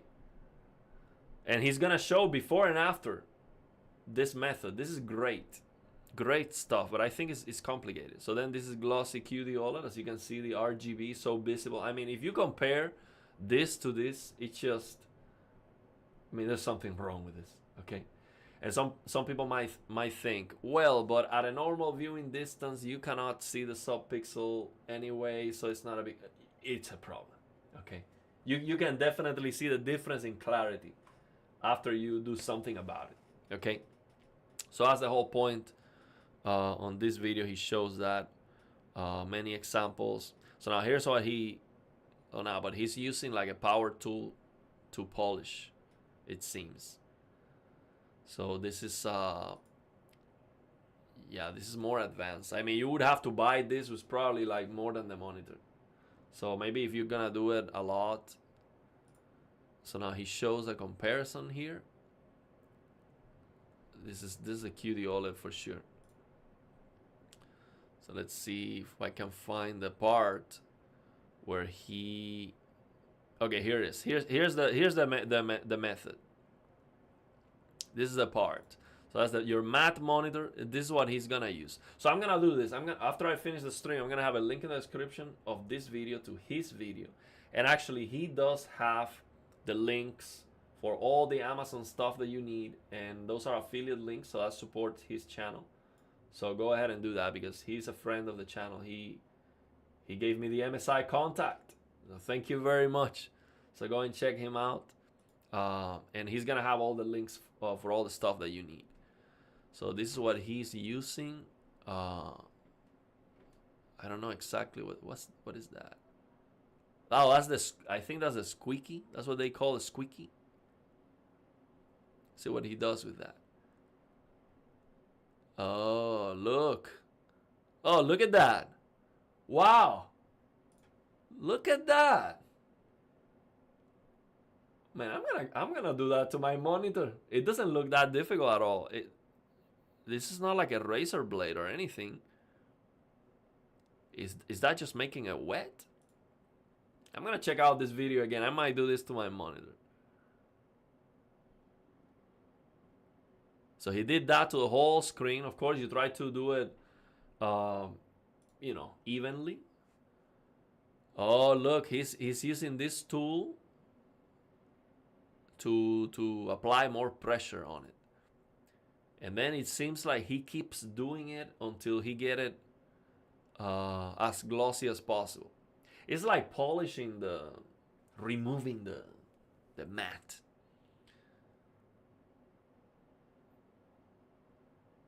Yeah, this is worth. I mean, I can already see a big difference. This is worth it. I'm gonna try this.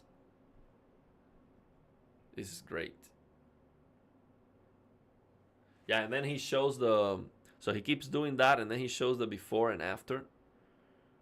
So look at this. Matt, oh, these are actually the pictures that Hybrid sent me. That's where he got his pictures from. Look, before, after. Big difference. So let's see. He also shows the difference on the at the pixel level, I think. So matte versus 3M wipes. So look at this. This is before, and this is after. Look at that. It's so much more clear. Wow. So it seems like this is like after one pass, after two passes, at the end. It's so much more clear. Wow, look at that. Matte LCD subpixels. 3M wipe glossy LCD subpixels. Look at the before and after, man. It's just crazy. Before, after. Wow. That's such a big difference. Let's see if he did it on the WRGB too. Oh, he also shows the in game. For those people who think, oh, you cannot see that on the game. It's just at the subpixel level. But look at this. In game right here. You can clearly see this is the matte, this is the glossy. The difference in clarity is huge. Look at the number. Look at the number right here. Look at this number 6. It's blurry. And now you look at this 42, it's clear. What a big difference, man. Wow. Just look at this triangle right here. It's so blurry on the left side. This is amazing. Yeah, I'm gonna do this to my monitor. I have to do this to my monitor. I have to. Yeah, I have to do this. Yeah, I mean, I made a video about the G5 being super positive about it. I think the G5 is gonna be great.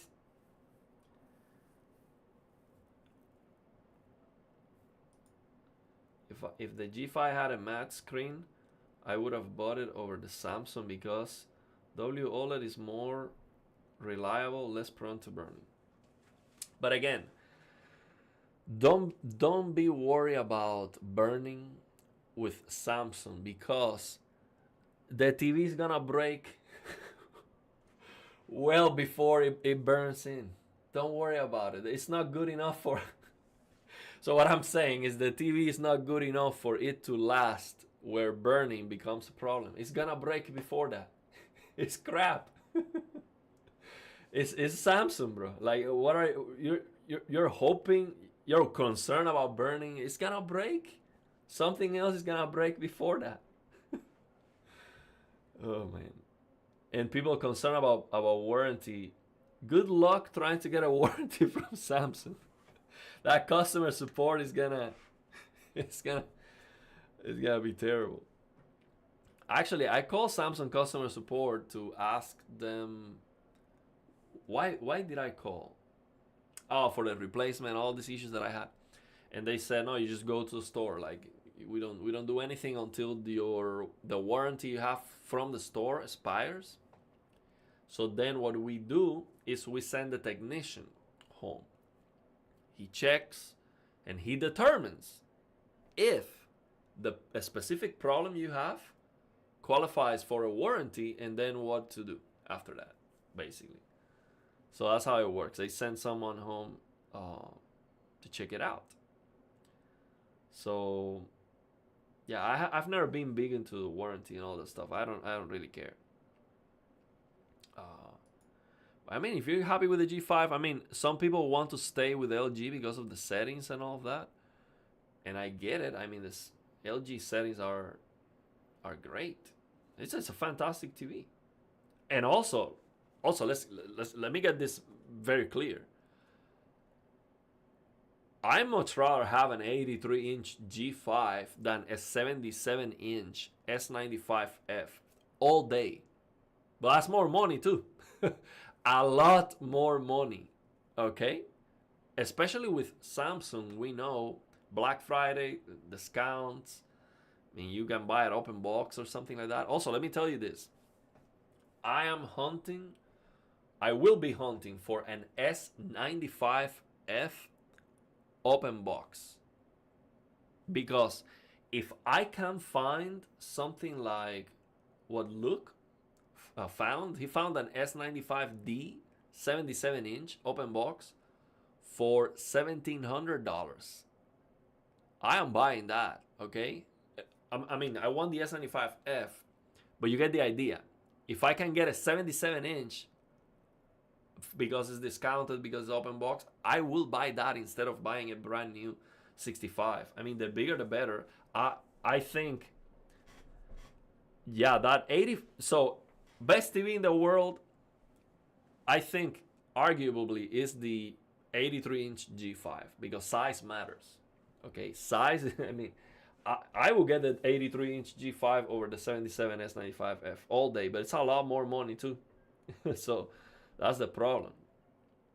You got a free $400 frame speaker with my S95F.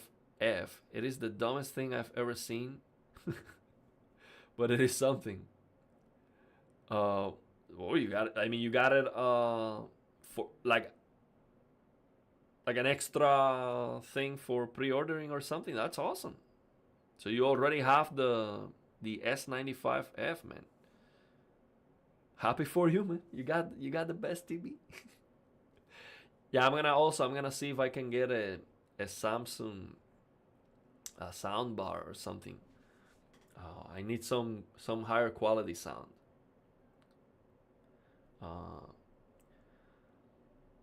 Yeah, I mean, you cannot go wrong. Also, the S90F seems to be a big improvement, or the S90D. Let me see what are the numbers on that. Let me check I don't know the numbers on the S90F. Do you know? So if someone knows the peak brightness and full screen brightness of the S90F, pop that in the comments. I'm gonna try to find that. We got. Let me ask ChatGPT. I'm gonna ask ChatGPT because it's faster to find it that way. So let me see if I can find that, or if not, just let me know if you can find it. What is the peak brightness? So what is the full screen brightness of the S90F? Peak. So I'm trying to find that with ChatGPT. What's the peak brightness of S90F? Let's see. So around 1500 nits, but I hope is that on a 10% window. So 1500 nits, is that 10%? Okay, let's see. See if that's on a 10% window. Yeah, 10%.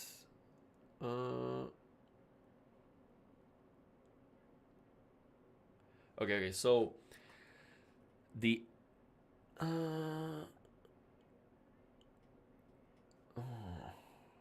approximately 1,000 nits. The S90F 1,000 nits and a 10% window.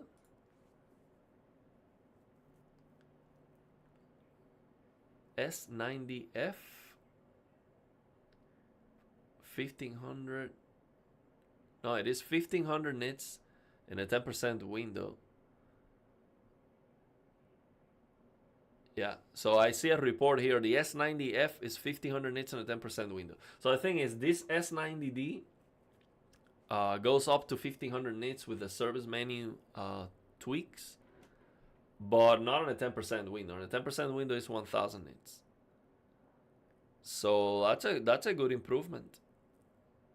So that should be better than the G4. And then full screen, 286 nits. That's very good. That's very good. This is better than the S95C. This is better than the S95C. This is great. So S95F, for a good price, it seems to be a great TV. So that's much better than the S90D. Much better. Because the S90D is 200 nits full screen. And, oh, actually, let me show you this graph that I'm looking at right here.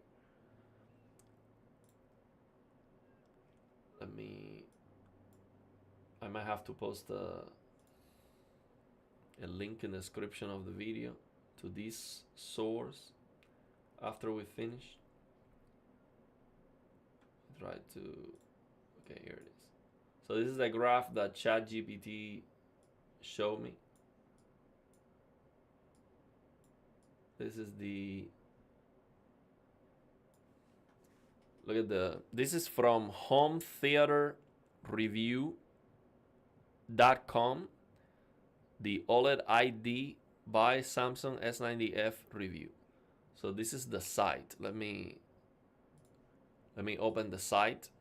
I will have a link in the description of the video after we finish the stream. This is where I got this from, S90F. So I will link this to you. So this is where we got this graph from. Oh, we got Classy in the house. I will have S90F and S95F side by side tomorrow. Sounds good. I checked your video of the S95F. It is so weird that Samsung, the default settings are not they are not good. When it comes to the clipping and all of that, you had to change everything. We have to change everything with Samsung to get it looking right. That's weird. I was expecting, like, out of the box at least to be good. But yeah, it's so bright, man. I was blown away with the S95F. It is so bright, man. Yeah. Do you have the TV for you, or is that just for review? Do you have to return it, or you keeping the S95F? I really like it. So Classy got a 5080. So he has a 5080. Also, this is a display guy graph. Yeah, that's what it looked to me, but I don't know why. Is this his website then? Is this a website from the display guy? Oh, maybe this website was using his graph. Oh yeah, this looks like the display guy video. So maybe this is a website from display guy. I don't know, but I will link it. Yeah, this is definitely from the display guy. Yeah. So I mean, this is a big improvement. Classy, this is better than the S95C, right? These numbers look these numbers look similar, a full screen brightness similar to the S95C, but 10% window brighter. The S95C was like 1200 nits, right? So 1500 nits on a 10% window is looking better than the S95C. So I think the S95F is like an S95C without the One Connect box and with full HDMI 2.1 bandwidth. That's a good. I think that's a good TV. For a good price, I think it's great. So I'm leaning towards keeping the S95F, but need to test the G5 as well. So, okay, so Classy, do you think, of course, we need to, at the end, we have to see it. But do you really think the G5 will win you over? Or is that because of the matte finish? Because the G5, the coating is so much better. But if you take that matte finish out of the way, if you peel it off, I'm not sure if you're gonna peel it off. Give me your take on that if you can. What do you think about peeling off the matte finish? Do you really think the G5 can win you over QD OLED? And also, just to have a confirmation, am I correct on the numbers I've seen? I mean, these are the numbers I've seen on the internet. The G5 is supposed to be like 330, 350 full screen maximum. And the S95F is supposed to go beyond 400 nits full screen and be like 440 nits. Is that the difference?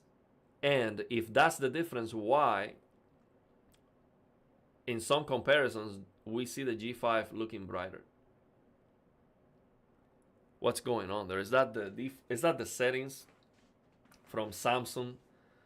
They are using the brightness at 40. Like, I think you showed the brightness was like 40 by default. It was not max out. What's going on there? Because it's hard to keep track of that. So yeah, so that's the display guide review. I saw at the unboxing. I haven't seen his review yet. I would just get the S95D instead of the S90F and tear that matte off. It'll be brighter than the S90F. Yeah, and that's the thing, brighter, and maybe you can get it cheaper too. Or at the same price. I mean, if they are the same price, the S95D will be better. Yeah, the S95D is it's gonna be a lot brighter. It's gonna be the way to go. So, okay, so let's see. S90F should be comparable to S95D, especially visually without the coating. Oh. It's purely for gaming monitor usage. So most likely we'll end up with S95F. I have already measured G5. It is over 400 nits full field and higher than S95F. Okay. I'll pull my laptop out 1 minute. Okay, well then I was wrong then. So I saw online, let me check. I saw online, let me ask ChatGPT here. Because I saw the G5 was 330 nits. But yeah, if he's saying that, that's what it is. LG G5 full screen brightness. Yeah, if it's 400 nits. Online I saw 330 nits. Let's see what we get here. Oh no, look. G5 maximum stable brightness around 405 nits. Okay, well I was wrong then. I was saying 330 nits. I saw that online. Let me see. Yeah, so he's saying it's higher. That's why it looks brighter then. On the reviews, I've seen a lot of the reviews. It looks brighter. But yeah, the thing is, that's a white. I think if we play a yellow color, it's still The S95F should be brighter. So this live streams I do with on HDR, they don't you cannot rewind back. Okay, let's see. G5 is 425 100% and 2500 on a 10% window. 535 nits on SDR. Holy crap.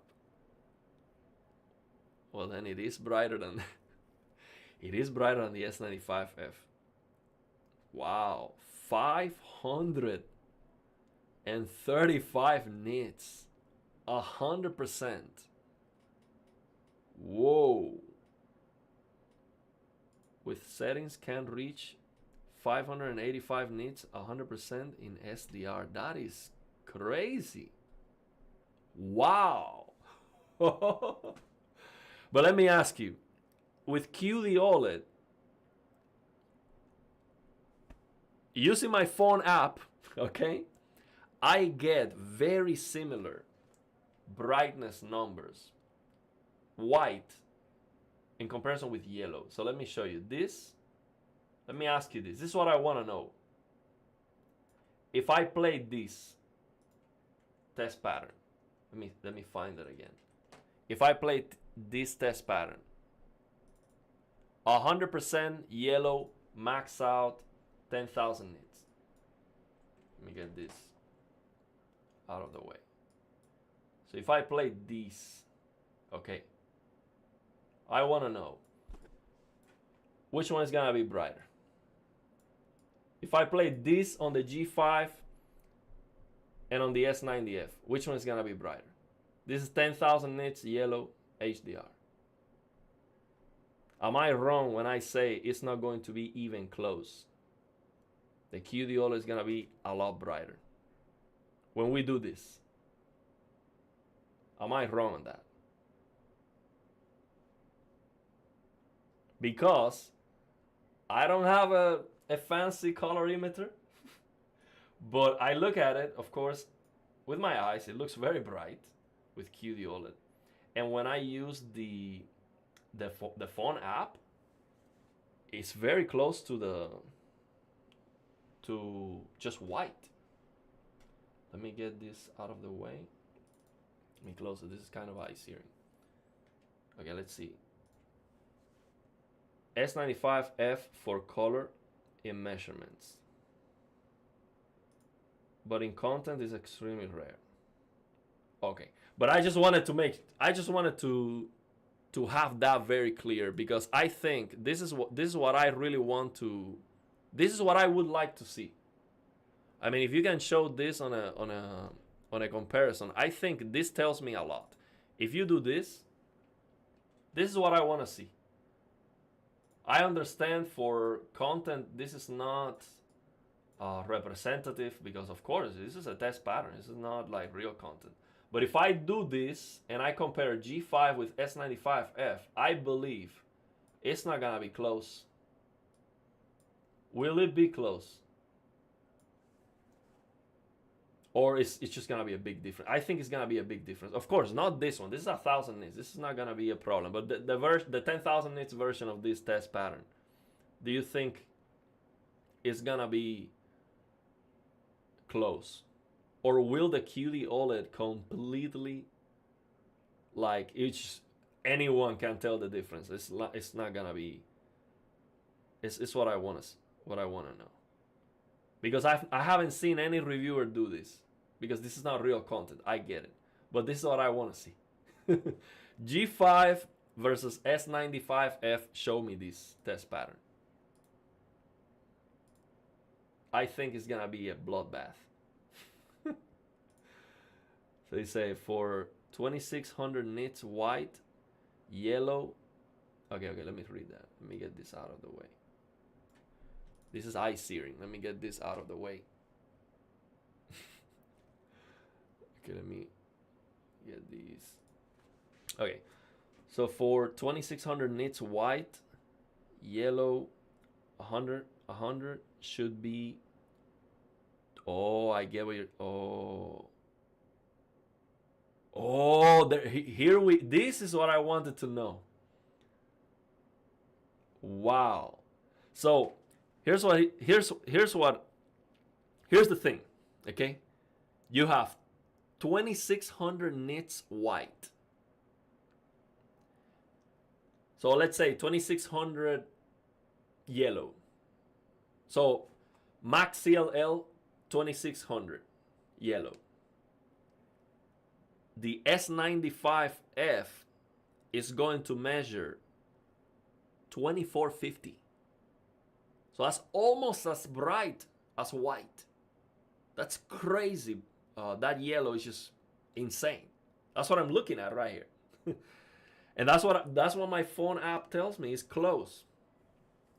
And the G5 would be 1065 nits.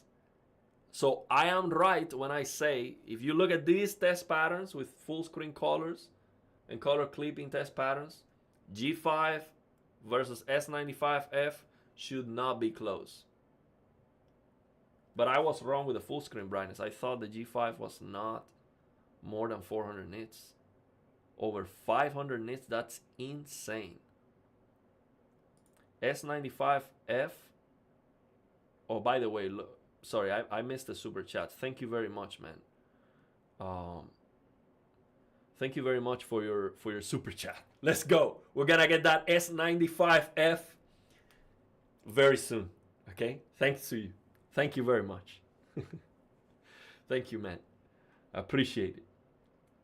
So S95F with 2220 white should have 2087 nits yellow and is 2050. Okay, let me compute that. So S95F with 2220 white should, oh, okay, so that's actually the brightness on the 10% window of the S95F is 2220 nits on the 10% window white. So yellow, if you measure a 10% window of yellow, it would be like 2000 nits. That's amazing. That is no joke. That is no joke.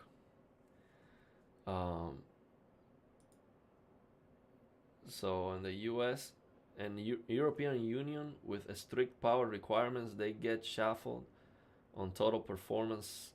Same last year, he showed G4 to be dimmer than it performed in the US model. So the European Union,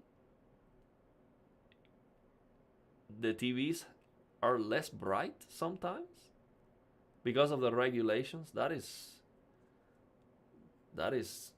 bad, man. Because when people watch a review on YouTube, they are in the European Union, that they're just looking at the that's misleading for them.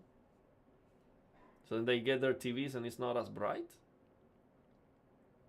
That is messed up. All the power regulations, that is so wrong, man. That has to end.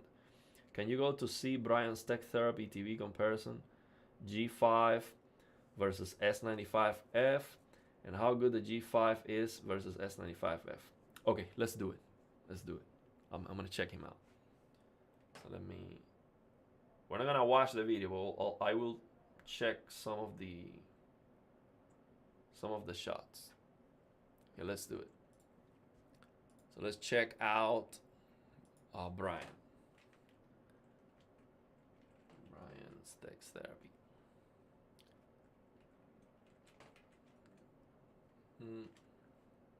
Okay, so let's see the G5. So I have G4 versus G5, Bravia 8 Mark II versus S95F, G5 versus S95F. Okay, so let's check some of this video.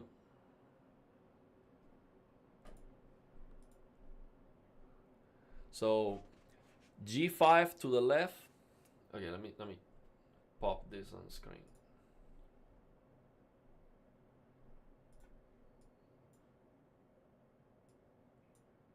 Okay, so let's give the G5 a chance. Okay, over 500 nits with some juiced up SDR settings. That's no joke.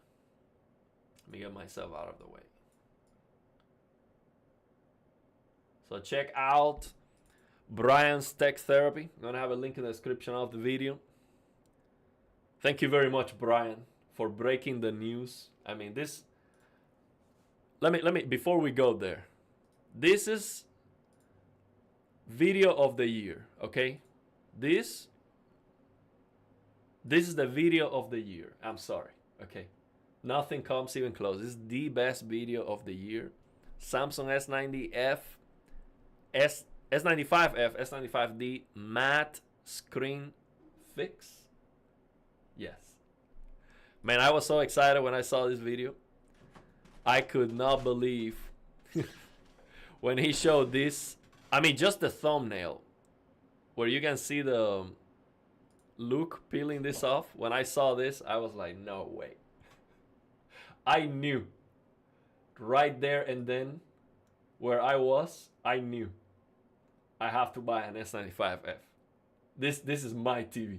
I mean, Samsung having all the service menu tweaks, and you can do this too. I mean, this is the #1 most exciting TV ever for TV enthusiasts. I mean, it doesn't get any higher than this. So yeah, I mean, this video was, I could not believe what I was seeing here. And then we met Luke, and yeah, he caused a revolution. So yeah, let's check it out. We're gonna check that out. Okay, let me check if we have.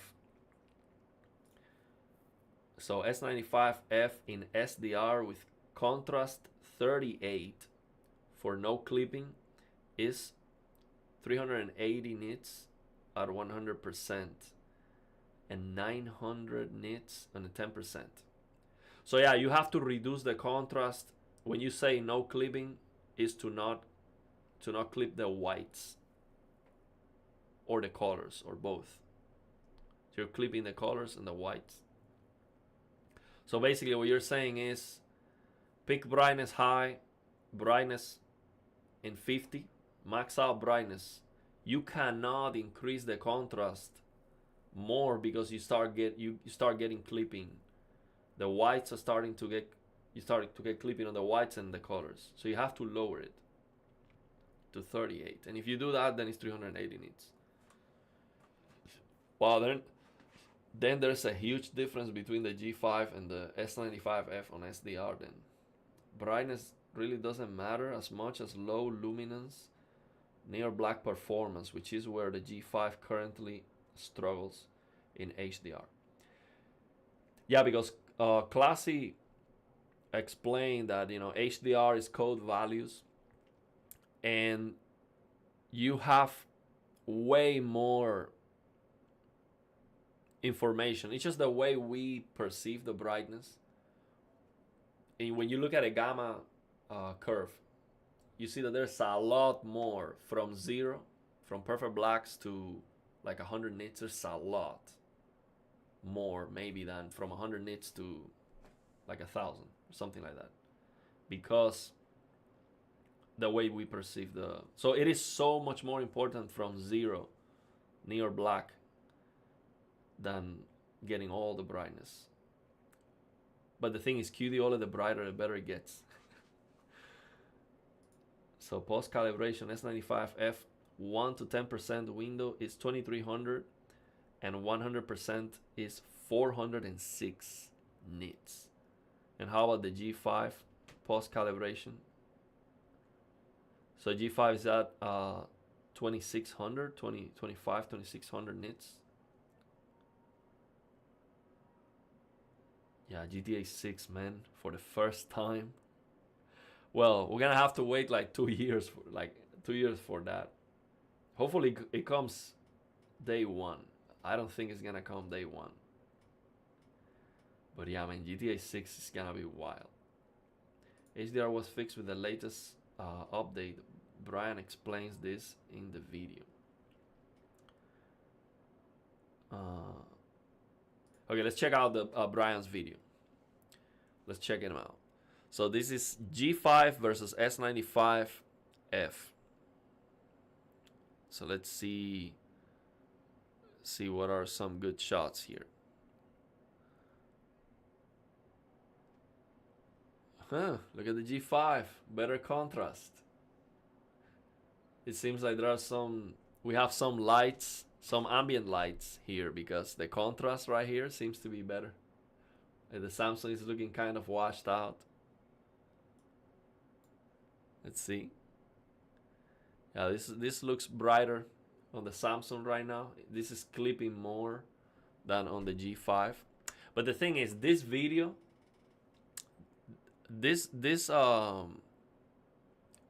I've played this video before. This is like 1000 nits video or something like that. This is not very bright. So the max CLL of this content is not very high.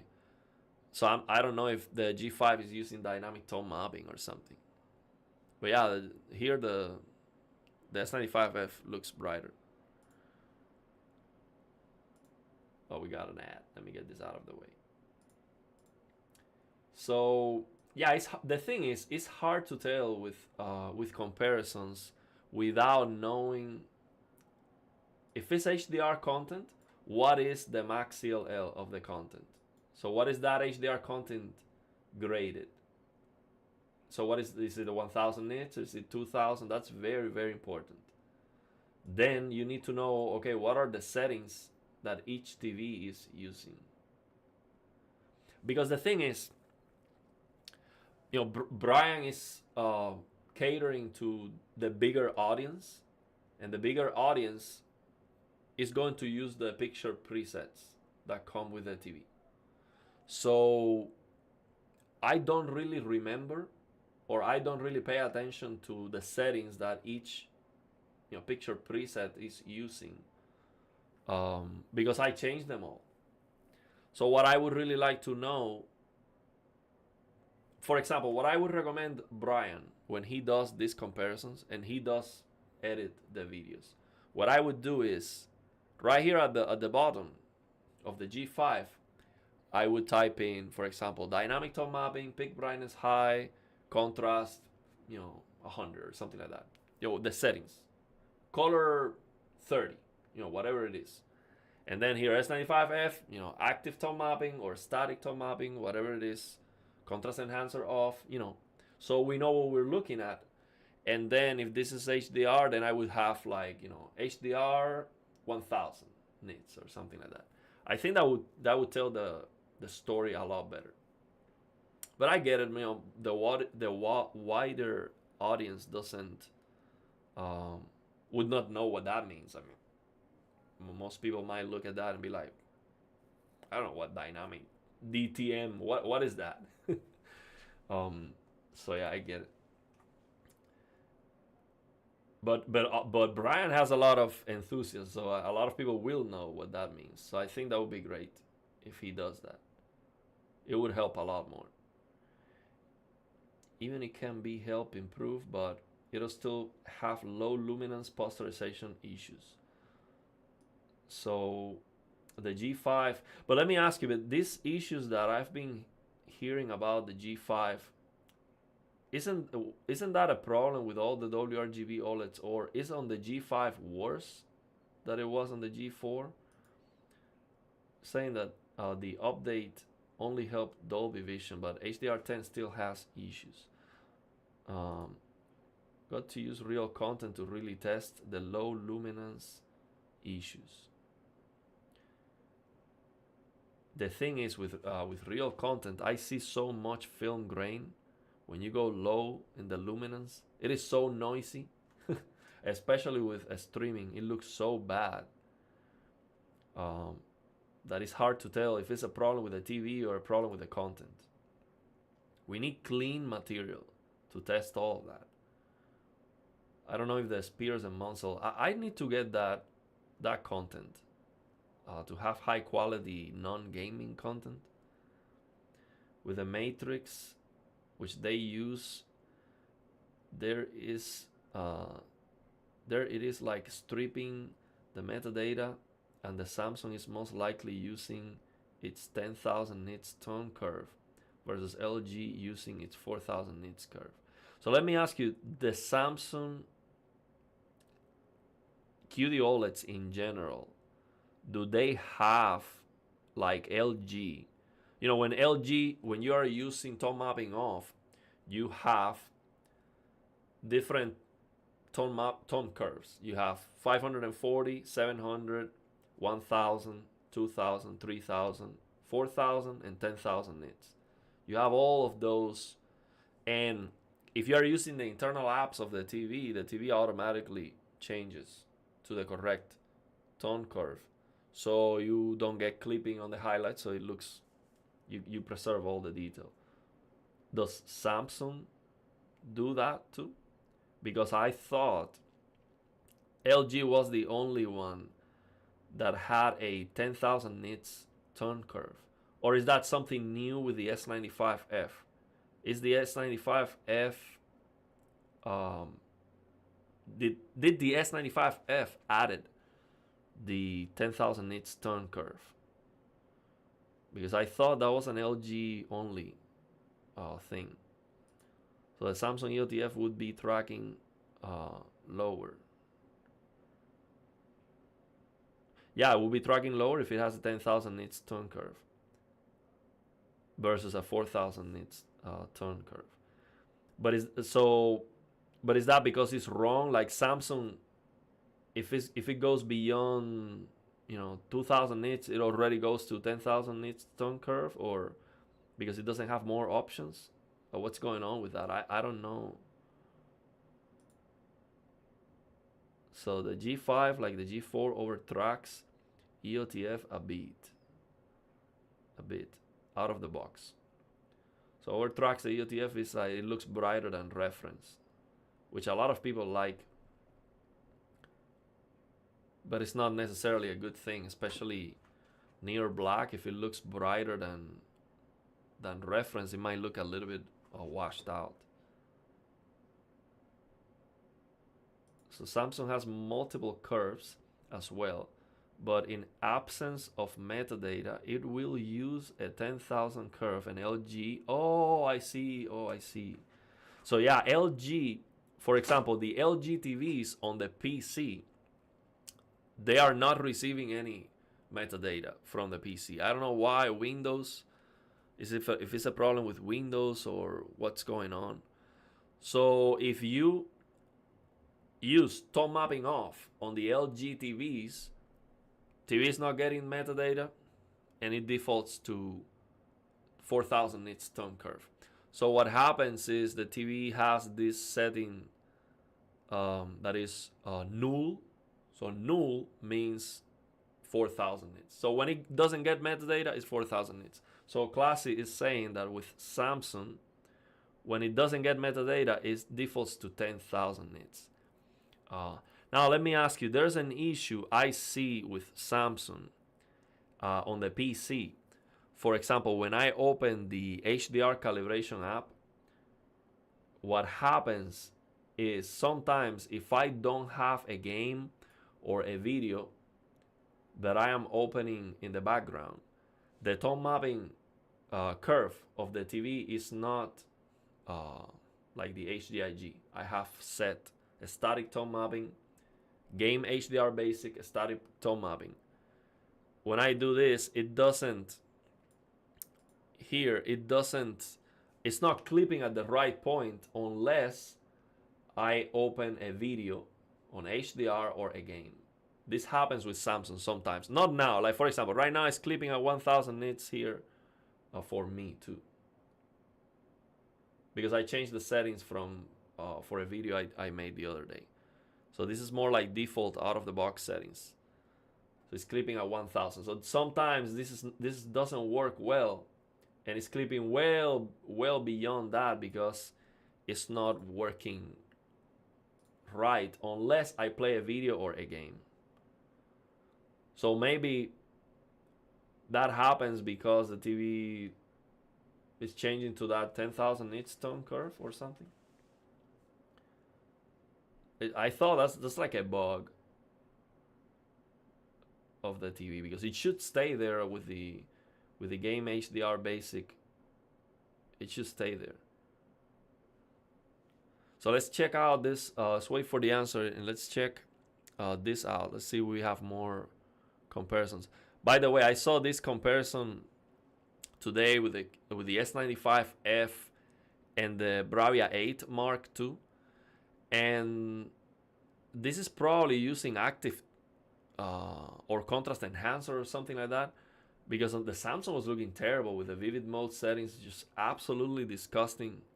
The Sony was looking a lot better. We can check that out too. So yeah, G5 here, yeah, it looks better. And again, you can see the raised blacks with QD OLED right here. G5 just absolutely perfect. Look at the difference here. This is why you get a G5. It is so glossy black, and it keeps that contrast. Yeah. Also, it might be Windows. Okay. Yeah, it's just not. I mean, Windows and PC. So I mean, this is why you get the G5, man. This looks so good in comparison. This black right here, glossy black. Now QD OLED, this is not good. But again, this we have some lights. We have some lights. So yeah, but the thing is, when you look at this, for example, when you're comparing these TVs, for example, this LG demo, it's like I don't remember. It's like 600 nits, or it's not graded high. So these demos, they don't show. They're not going to show the difference between the TVs unless you use dynamic tone mapping or contrast enhancer or something like that. That's why a lot of people, when they use the accurate settings, they are gonna be like, "Oh, I don't care about accuracy because it just looks bad." And the thing is the content. The content is not super bright, impressive, and colorful. You will not see bright, impressive, and colorful. HDR will show you that if the content is like that. So you change the content. Or change the settings on the TV if you want to see that all the time. Well, that's the thing. Yeah, this demo is not very impressive. That's why he uses the Jennifer content instead. So now here, based on the clipping that the camera has, you have to understand, when we look at these video comparisons on YouTube, these are SDR videos. So you have to understand the camera we use to record a TV cannot. It doesn't come even close to being able to record a TV. But what the camera can show you very well sometimes is the brightness difference. And what you have to look for is clipping. So you see, if one TV is clipping more than the other, it's brighter. It's that simple. So it depends on the camera setting. So this clipping right here, this is on the video only. In person, you don't see this all looks white. You don't see that in person. This looks a lot better in person. But yeah, looking at this comparison right here, it seems like the G5 has a more defined highlight, and it looks brighter too. But I don't know the settings. Let's see this. These are probably juiced up. They are both probably juiced up. Let's see this.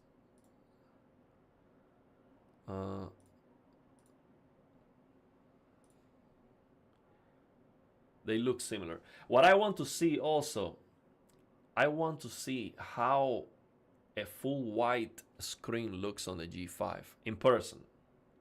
I want to see how that looks like, because that's one of the things my plasma TVs, that if I have a full screen white on the QD OLED or the plasma, it looks a lot better than my LG C1. These videos are recorded on a DJI Pocket camera, which is very low dynamic range. Yeah.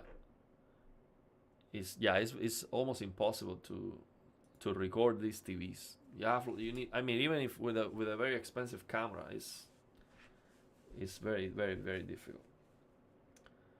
I can watch my G4 in HDR in a pitch black room. Just fatigues the eyes too much. That ambient light around me really eases the strain on my eyes. Well, let me ask this in the chat. If you have both a QD OLED and WRGB OLED, do you see the same thing that I see, which is basically, to my eyes, QD OLED is less straining to my eyes. Like, I can see my LG C1 is more difficult to look at. Like, if I have a full white screen, full brightness on the QD OLED, it's eye searing. It's also eye searing, but it's not as bothersome as with the C1. And the C1 is 150 nits full screen. It's not bright, it's dimmer, and it's more uncomfortable. Yeah, TVs have like 3 times more dynamic range than the cameras. Yeah. The cope with the colors is insane.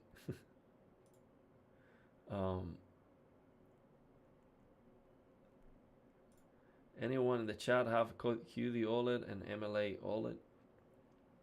Yeah, so that's one. So the reason why I'm bringing that up is because I've never seen from any reviewer, from anyone, I've never heard them say that QD OLED is easier with the eyes. And I only have the C1 for comparison. I don't, the G5 with the 4 stack changed the nature of the light output, so it might be different. But G4 and before that, they are all about the same when it comes to that. So to my eyes, QD OLED is easier. Like, I can use this S90D all day long. My eyes, I don't have a straining on my eyes, unless I don't get enough sleep, of course. And I've never heard that from anyone. So maybe it's me.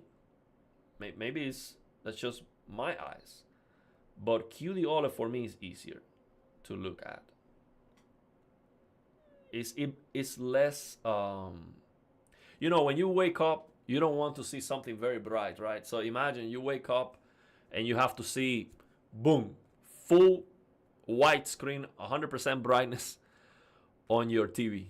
So for me, C1 is a lot more uncomfortable than the QD OLED. That's my point. But of course, they would both be eye searing, but that's what I'm talking about.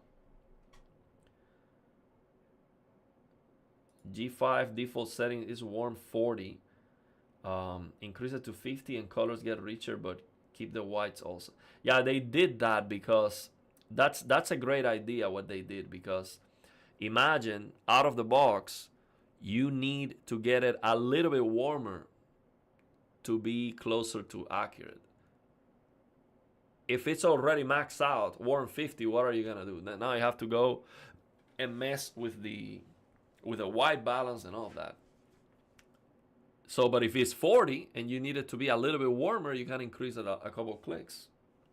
So that's why they did that. That's a great idea. I don't know why they always had it. You know, warm 50 was the closest to accurate. But then if you need a warmer, what are you gonna do? You have to mess with the calibration.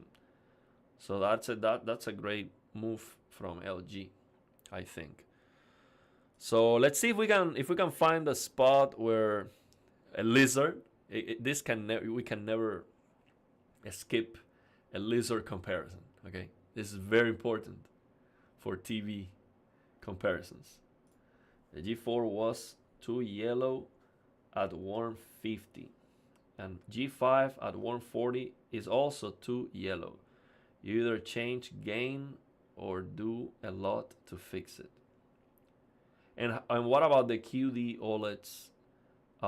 I saw the S90C. It looks too yellow. With warm too, it looks too yellow. And it looks significantly more yellow than the S95C than the S90D, than this QD OLED monitor. So I cannot use Warm 2 on the S90C because it's just too yellow.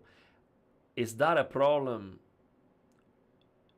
Is that, I know it can be, the problem could be anything, but do you think the problem is they lower the blue too much, or is it the red? Like, which one is, what's the problem? What did they get wrong mainly? The blue, the red, or the green? Or it doesn't matter, or it's not something you can generalize. Like, it's something you have to check on each TV. Because what I saw is with 3 S90Ds that I went through, they all look exactly the same when it comes to the white balance for me. And the S90Cs, I tried 2 of them, and they both look the same, but different than the S90D. And then the S90C, I only tried 1, and it was different too. So for me, it seems like what they were targeting, or the way they calibrated the TVs out of the box, was in the same way, with the same methodology, and they got the same results with the same errors or whatever. But it looks like, depending on the model, they got it differently. The problem is they use different equipment and CMF at factory than what is used in Hollywood.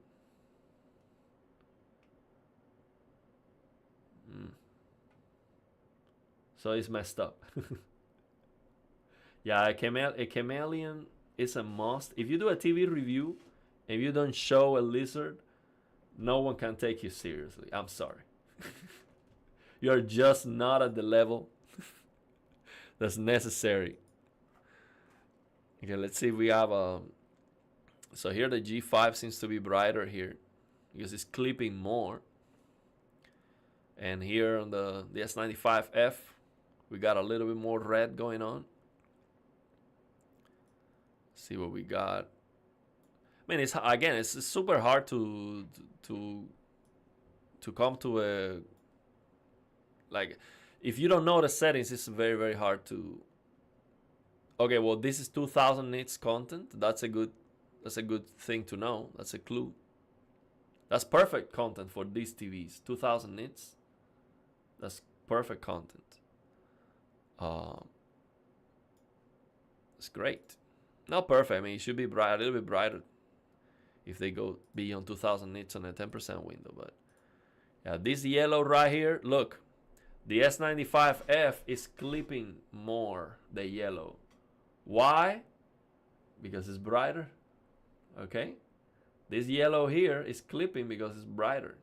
It's clipping more than this. So that's why you can look at... See, when you're looking at these videos, you cannot draw any conclusions when it comes to colors, contrast, none of that, because the camera cannot show you anything. But what the camera is good at showing you is the brightness difference. So if you see a yellow color and that is clipping more on one TV, that means that yellow color is brighter. And actually, we know it is brighter with QD OLED. This color is supposed to be brighter. So let's say you max out the brightness of this flower on each TV. The S95F is supposed to be brighter, and significantly so. How much brighter? Probably 2 times brighter, if not more. So that's what you can... Those are the kind of conclusions you can arrive to. But yeah, the G5 seems to be keeping up with QD OLED. So that's what I look at when I watch these videos. That's what I look at. Okay, how much is this clipping? So we have 4000 nits content. So this is content that is definitely, pushing the TVs.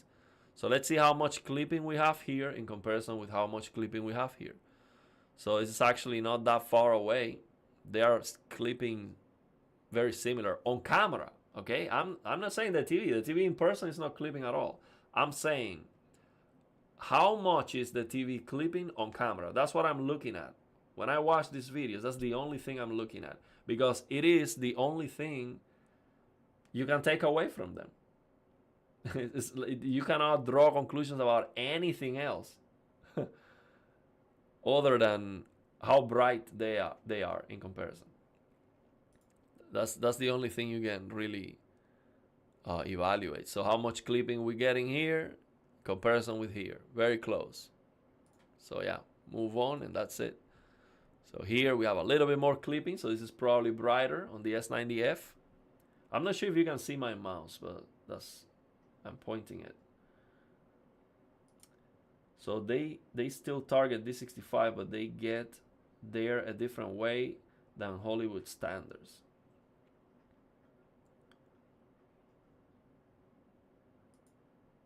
Well, I don't understand that, because D65 is a coordinate. So if they get there, why would it matter how they got there?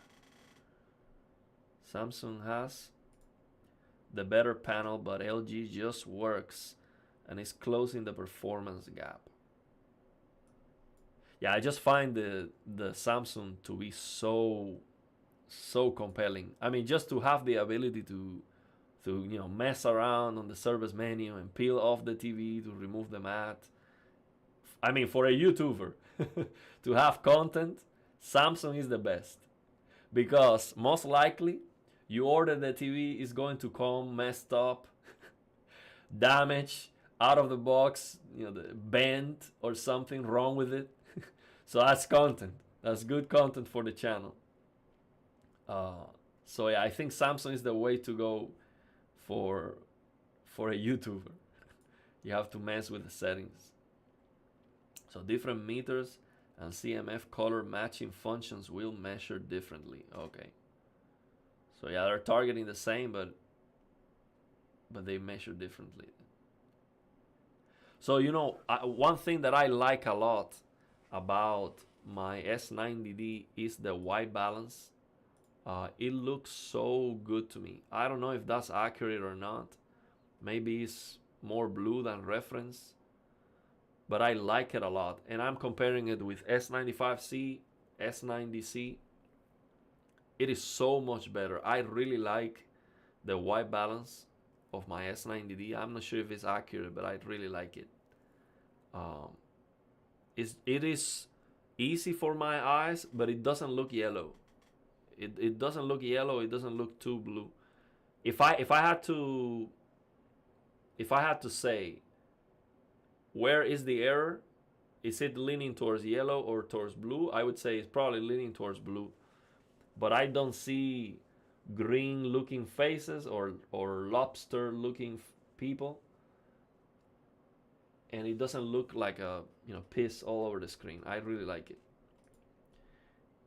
If you have to remove the mat, then a TV is not worth getting. Well, I disagree because that's the whole reason why I want to get the S95F. But I get your point, man. If you have to, if you have to spend $3,000 on a TV and then have to remove the coating because you don't like it, it's like, if you don't like the coating, why did you buy the TV? Like, if that's you, get the G5. I mean, G5, you don't have to do anything to it. It's the settings out of the box are gonna work better. You're gonna have less issues, much more solid software, firmware updates, build quality is most likely gonna be better too. You're less likely to get a TV that is bent or messed up in some way. Probably the biggest issue is gonna be like screen uniformity. But yeah, I mean, G5. If I was not going to peel off the TV, I would get the G5. But for me, after seeing QD OLED, I don't think there's a going back from QD OLED. So it has to be RGB. But G5 is looking great. It was down to these two modded S90C downstairs because of the raised blacks. Yeah, modded S90C, if it's the 2000 nits panel, it's fantastic. So let's see what else we have in this video. See, we got another.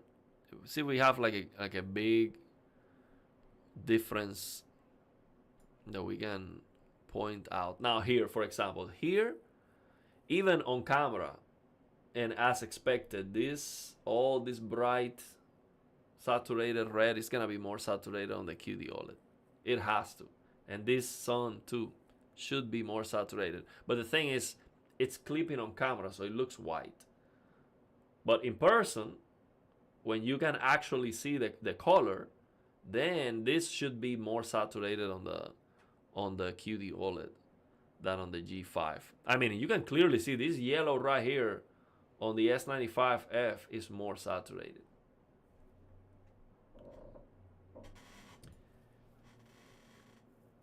The S95F matte coating is almost a net neutral for me. I would rather the 90 style coating, but as a monitor sitting close, I don't see myself in the screen with it. Though bright white looks glittery. I don't know what glittery means. I'll check it out. So you are not opposed to the matte coating. I hate that thing. I would not use it for free. If I had to use it with a matte finish. I mean, I finish work with, you know, you're looking at a matte finish all day long, and then you go home to play your games, and you're also looking at a matte finish. No way. No way. After work, I'm looking at a matte finish again. So sparkly. Oh, I see what you're saying. Like yeah, I see how I see what you're saying. Like it's not like a grain related to the coating. It's not that bad, but I get what you're saying. When you're shining through that matte finish, it doesn't. It's gonna lose that purity. But I would not be concerned about seeing myself on the screen. But I can see that happening. I can definitely see that happening because the TV is so bright that it's going to light up the room. It's gonna light up the entire room, being so bright. So with that perfect gloss, I can definitely see how you see yourself on the screen. I can see that.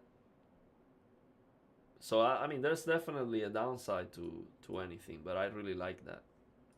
Are you keeping up with all the NVIDIA hotfix drivers? My 5090 hasn't given me a single issue, but hearing of increased performance. So I saw the graphically challenged video about the NVIDIA drivers. I updated the drivers, and there was a lot of issues. Even with frame generation, there was a lot of issues.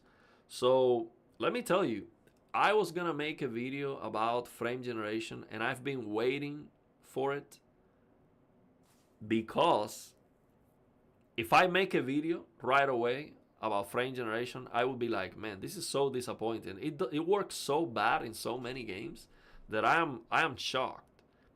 And it seems to be some issues with the drivers, because even NVIDIA acknowledged, hey, you know, we fixed this issue with frame generation in this game and in these cases. And so yeah, there's definitely a lot of things that they have to, a lot of things they improve and a lot of things they have to fix.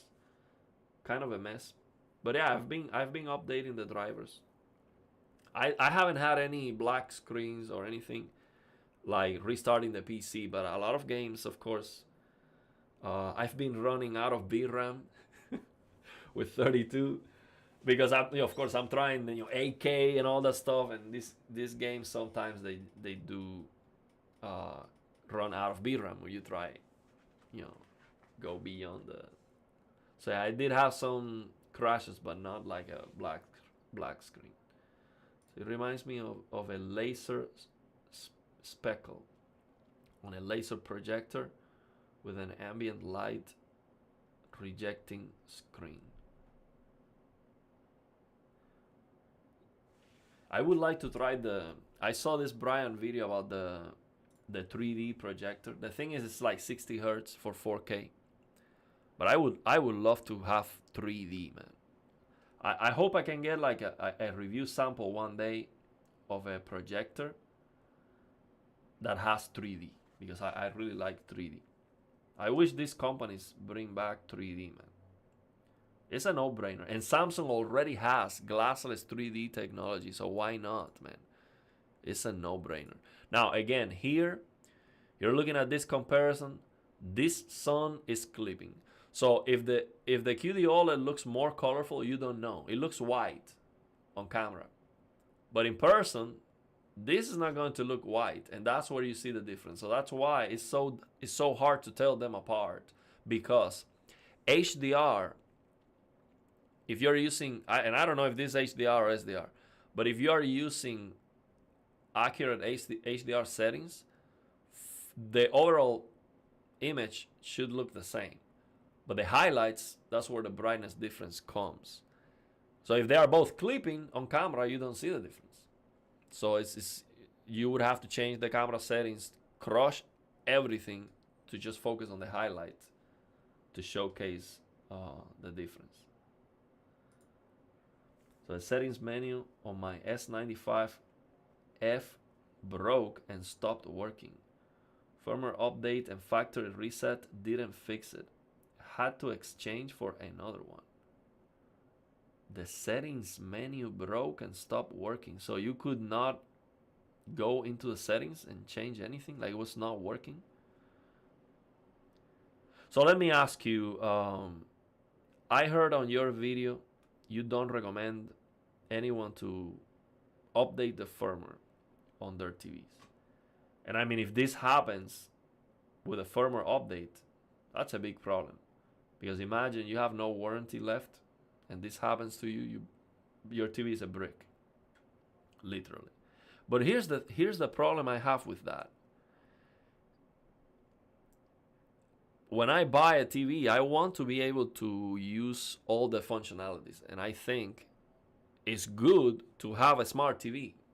I get it. Some people have the Apple TV. Some people like, Fire Stick and all of that. But for me to recommend or to consider just putting the TV offline, it's like you buy a GPU and you are not going to use a feature that, for example, you get a 50 series GPU, you're never gonna use MFG or something like that. It's like you pay for it and now you cannot use it because of being afraid of a firmware update.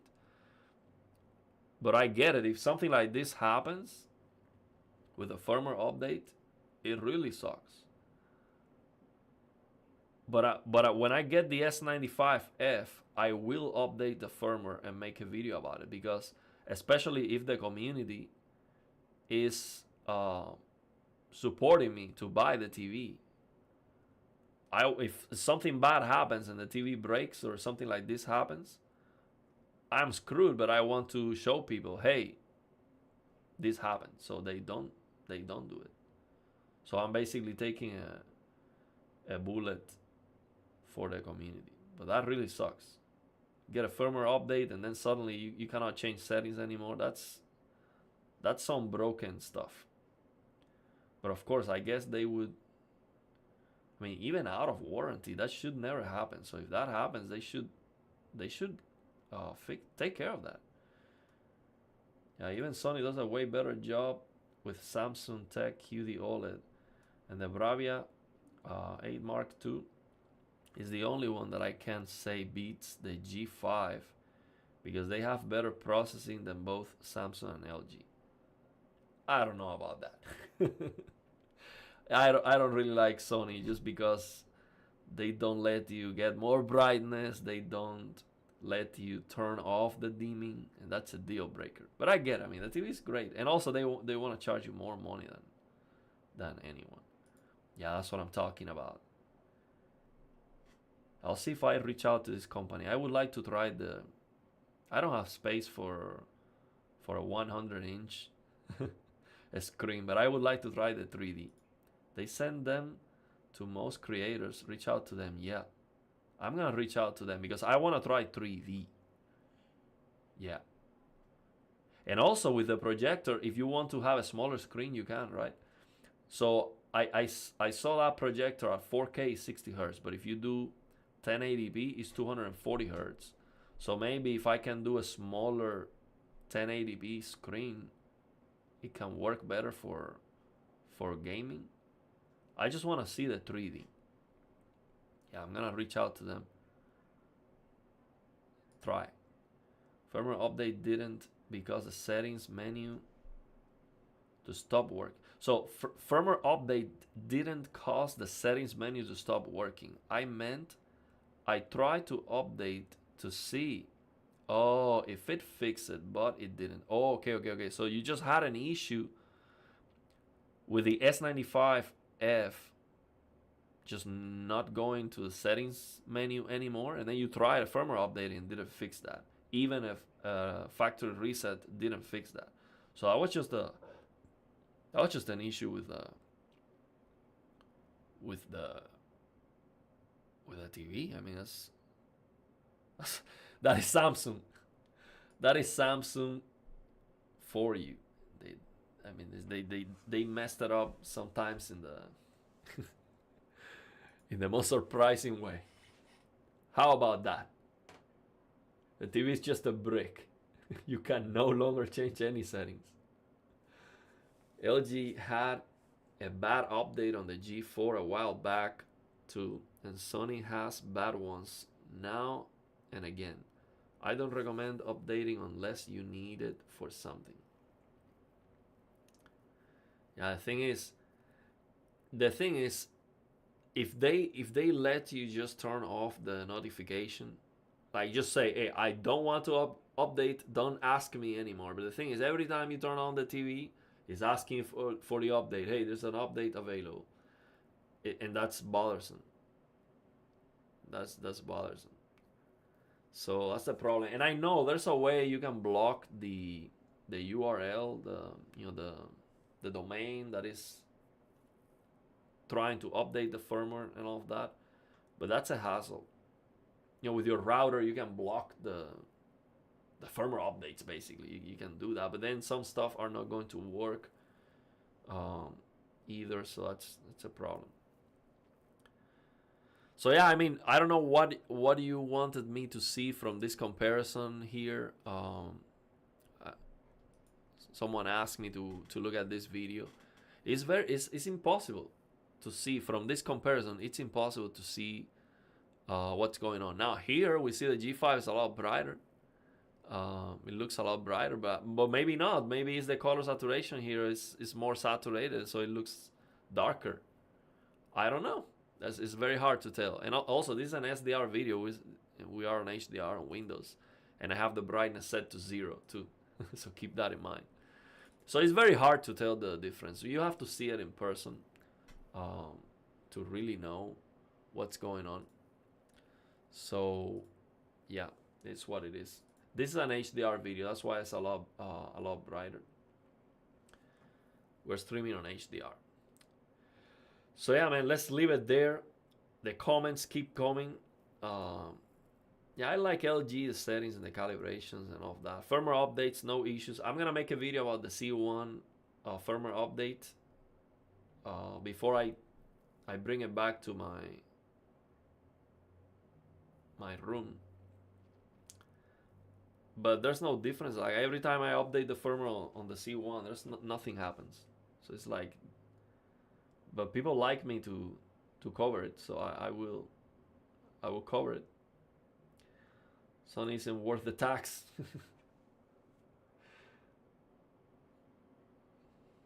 So again, play a video of Arc Riders. Looks like a badass game. There's a lot of games to play now. So yeah, let's leave it there, man. Thank you very much for checking out the stream. We went way over on this one. But yeah, I just wanted to say, so before we finish, to summarize, okay? I was blown away, is my point. Look at this thing, okay? This is the S95F. I was blown away, and right here in this video, brightness was at 30. Okay. And with brightness at 30, it was just amazing. So when I max out this S95F, I was just absolutely blown away. And I knew right there and then, I need this. I need this TV. I need to take it home. But yeah, the G5 seems to be very bright. So we got more precise information about the G5 here from Classic. So we know now the G5 is actually on SDR. It can go over 500 nits if you go and wild with the settings. That is crazy.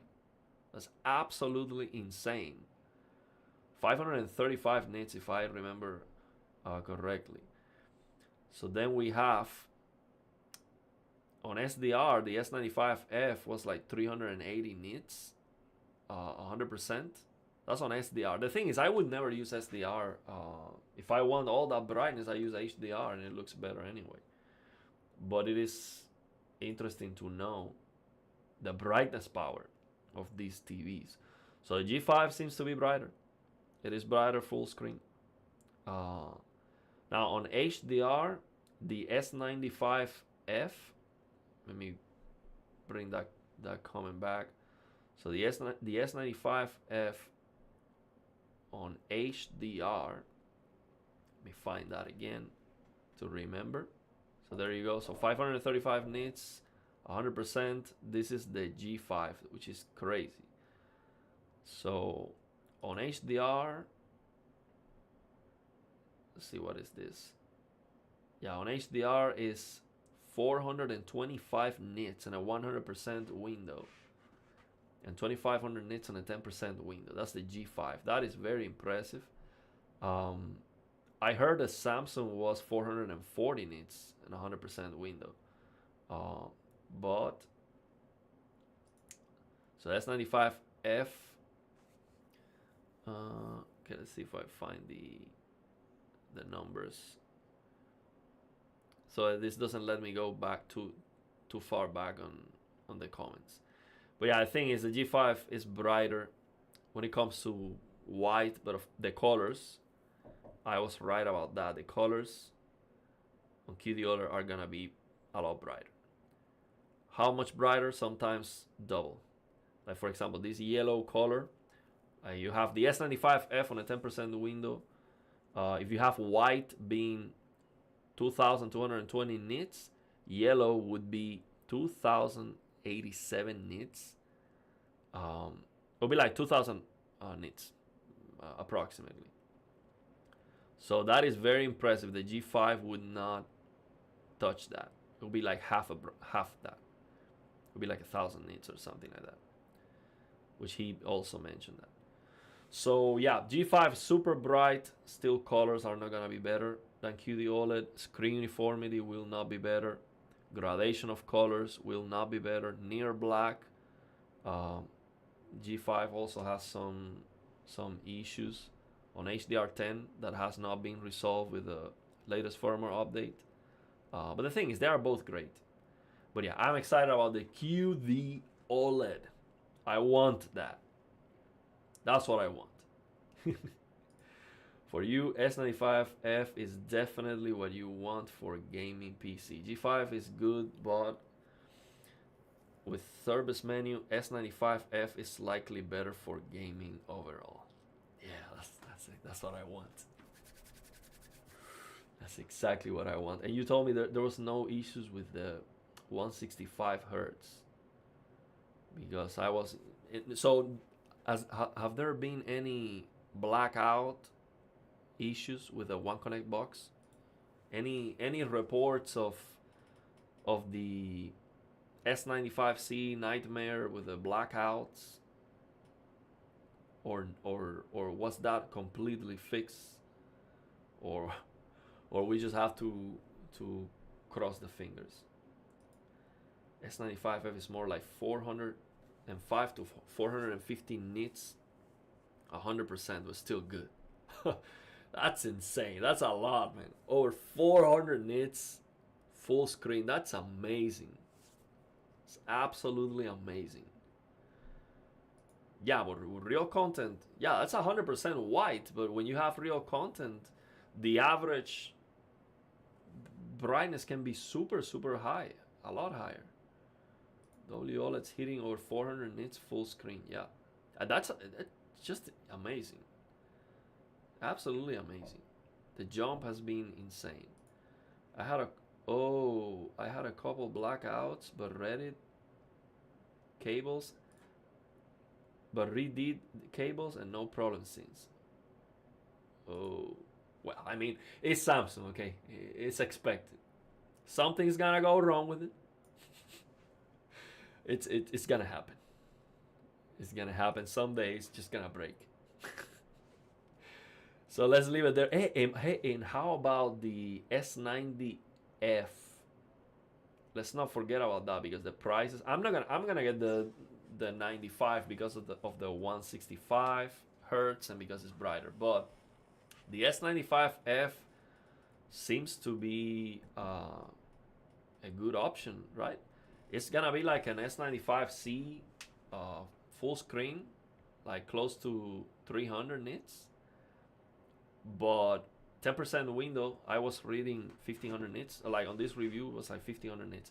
But the question is, how about the service menu? What can you get on the service menu of the S90F? Can you get 4000 nits? Or is it an S95D panel? Can you get 3000 nits? Or maybe it's restricted by Samsung. So the input, I don't think the input lag is back with the One Connect box. No, the input lag is great. Like no issues with that. No. The input lag. I mean, I tried the S95C. There was no issue with the input lag at all. It was the same. The issue with the input lag is with the no connect box for the 8K TVs. They have no cables. It's all wireless. That's a problem for the input lag. But you can use the 8K TV has a single HDMI mini HDMI output that you can connect directly, but you only have one output. Oh, let's go. That's what we want to know. That's what we want to know. We don't care about the default stuff. If that's an S95D panel, it should be, right? Or is it the same fourth generation panel, but just restricted by Samsung? Because I mean, if I can get the same brightness as the S95F, it's a no-brainer. I'm buying the S90F. Yeah, I mean, this is what we need to know. This is what we need to know, because if you can go, I mean, if you can get 370 nits full screen with the service menu tweaks and 3000 nits peak, something like that, or even get it the same as the S95F, I don't want the One Connect box. I'm buying that instead. Yeah, thank you very much. Thank you very much for sharing. We also have AG Slayer. He's the savior of picture quality. Same input lag with or without the One Connect box. Yeah. Yeah, the S90D was so restricted. I saw the S90F today. It's really nice. So, do you live close to Value Electronics?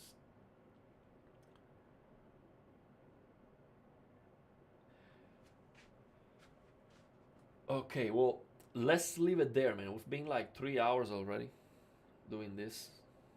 So let's finish here with this one. S90D launch with second year panel. It was 1200 nits out of the box, but picked 2000 nits with the service menu tweaks. So it was the S95C panel. But then they switched to downgraded year 3 panel with 1000 nits not out of the box, and 1500 nits peak in the service menu. Who knows what S90F will have in 6 months?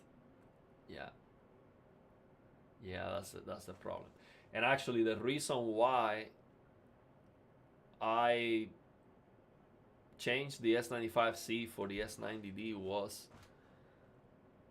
I thought I was gonna get the same S95C panel to get the higher full screen brightness, which I think is the biggest difference. But I found out they just have the same. They just had a third gen panel that was restricted, big time. It's like 200 nits full screen. That's, yeah, that was a low blow. It's a good TV, but I mean, I was expecting a lot brighter. I was expecting it like the S95C, and it was not even close to that. S90F, yeah, and also full bandwidth, and you can disable the DSC and all of that. Okay, you're close there. Okay. Yeah, but I haven't seen the One Connect box being an issue. So let's leave it there, man. Thank you very much for joining the stream. Thank you very much for your support. Let's keep them coming. See if we can get this S95F really soon. It's gonna happen, okay? Sooner or later, it's gonna happen. We're gonna take a sponsor. FOMO help us with that. So we're gonna take a very good sponsor. Hopefully we can get the S95F. Right now I'm aiming for Black Friday because it's gonna take some time to get the money, and also we need a discount too. We want to get the 65-inch, but if I can get an open box or something like that, I will get the 77. That would be even better if I can get 77-inch. But really, I want to get 65 to try the triple 65-inch setup. I want to see 65-inch, 65-inch, and 65-inch surround. NVIDIA surround setup. That's gonna be wild. So I want to try that, but if I can find an open box cheaper, 77-inch, I will get that. So yeah, let's leave it there, man. Thank you very much. You guys take care, have a good one, and I'll see if I can make a video today, maybe the C1 firmware update, so I can take it back to the room.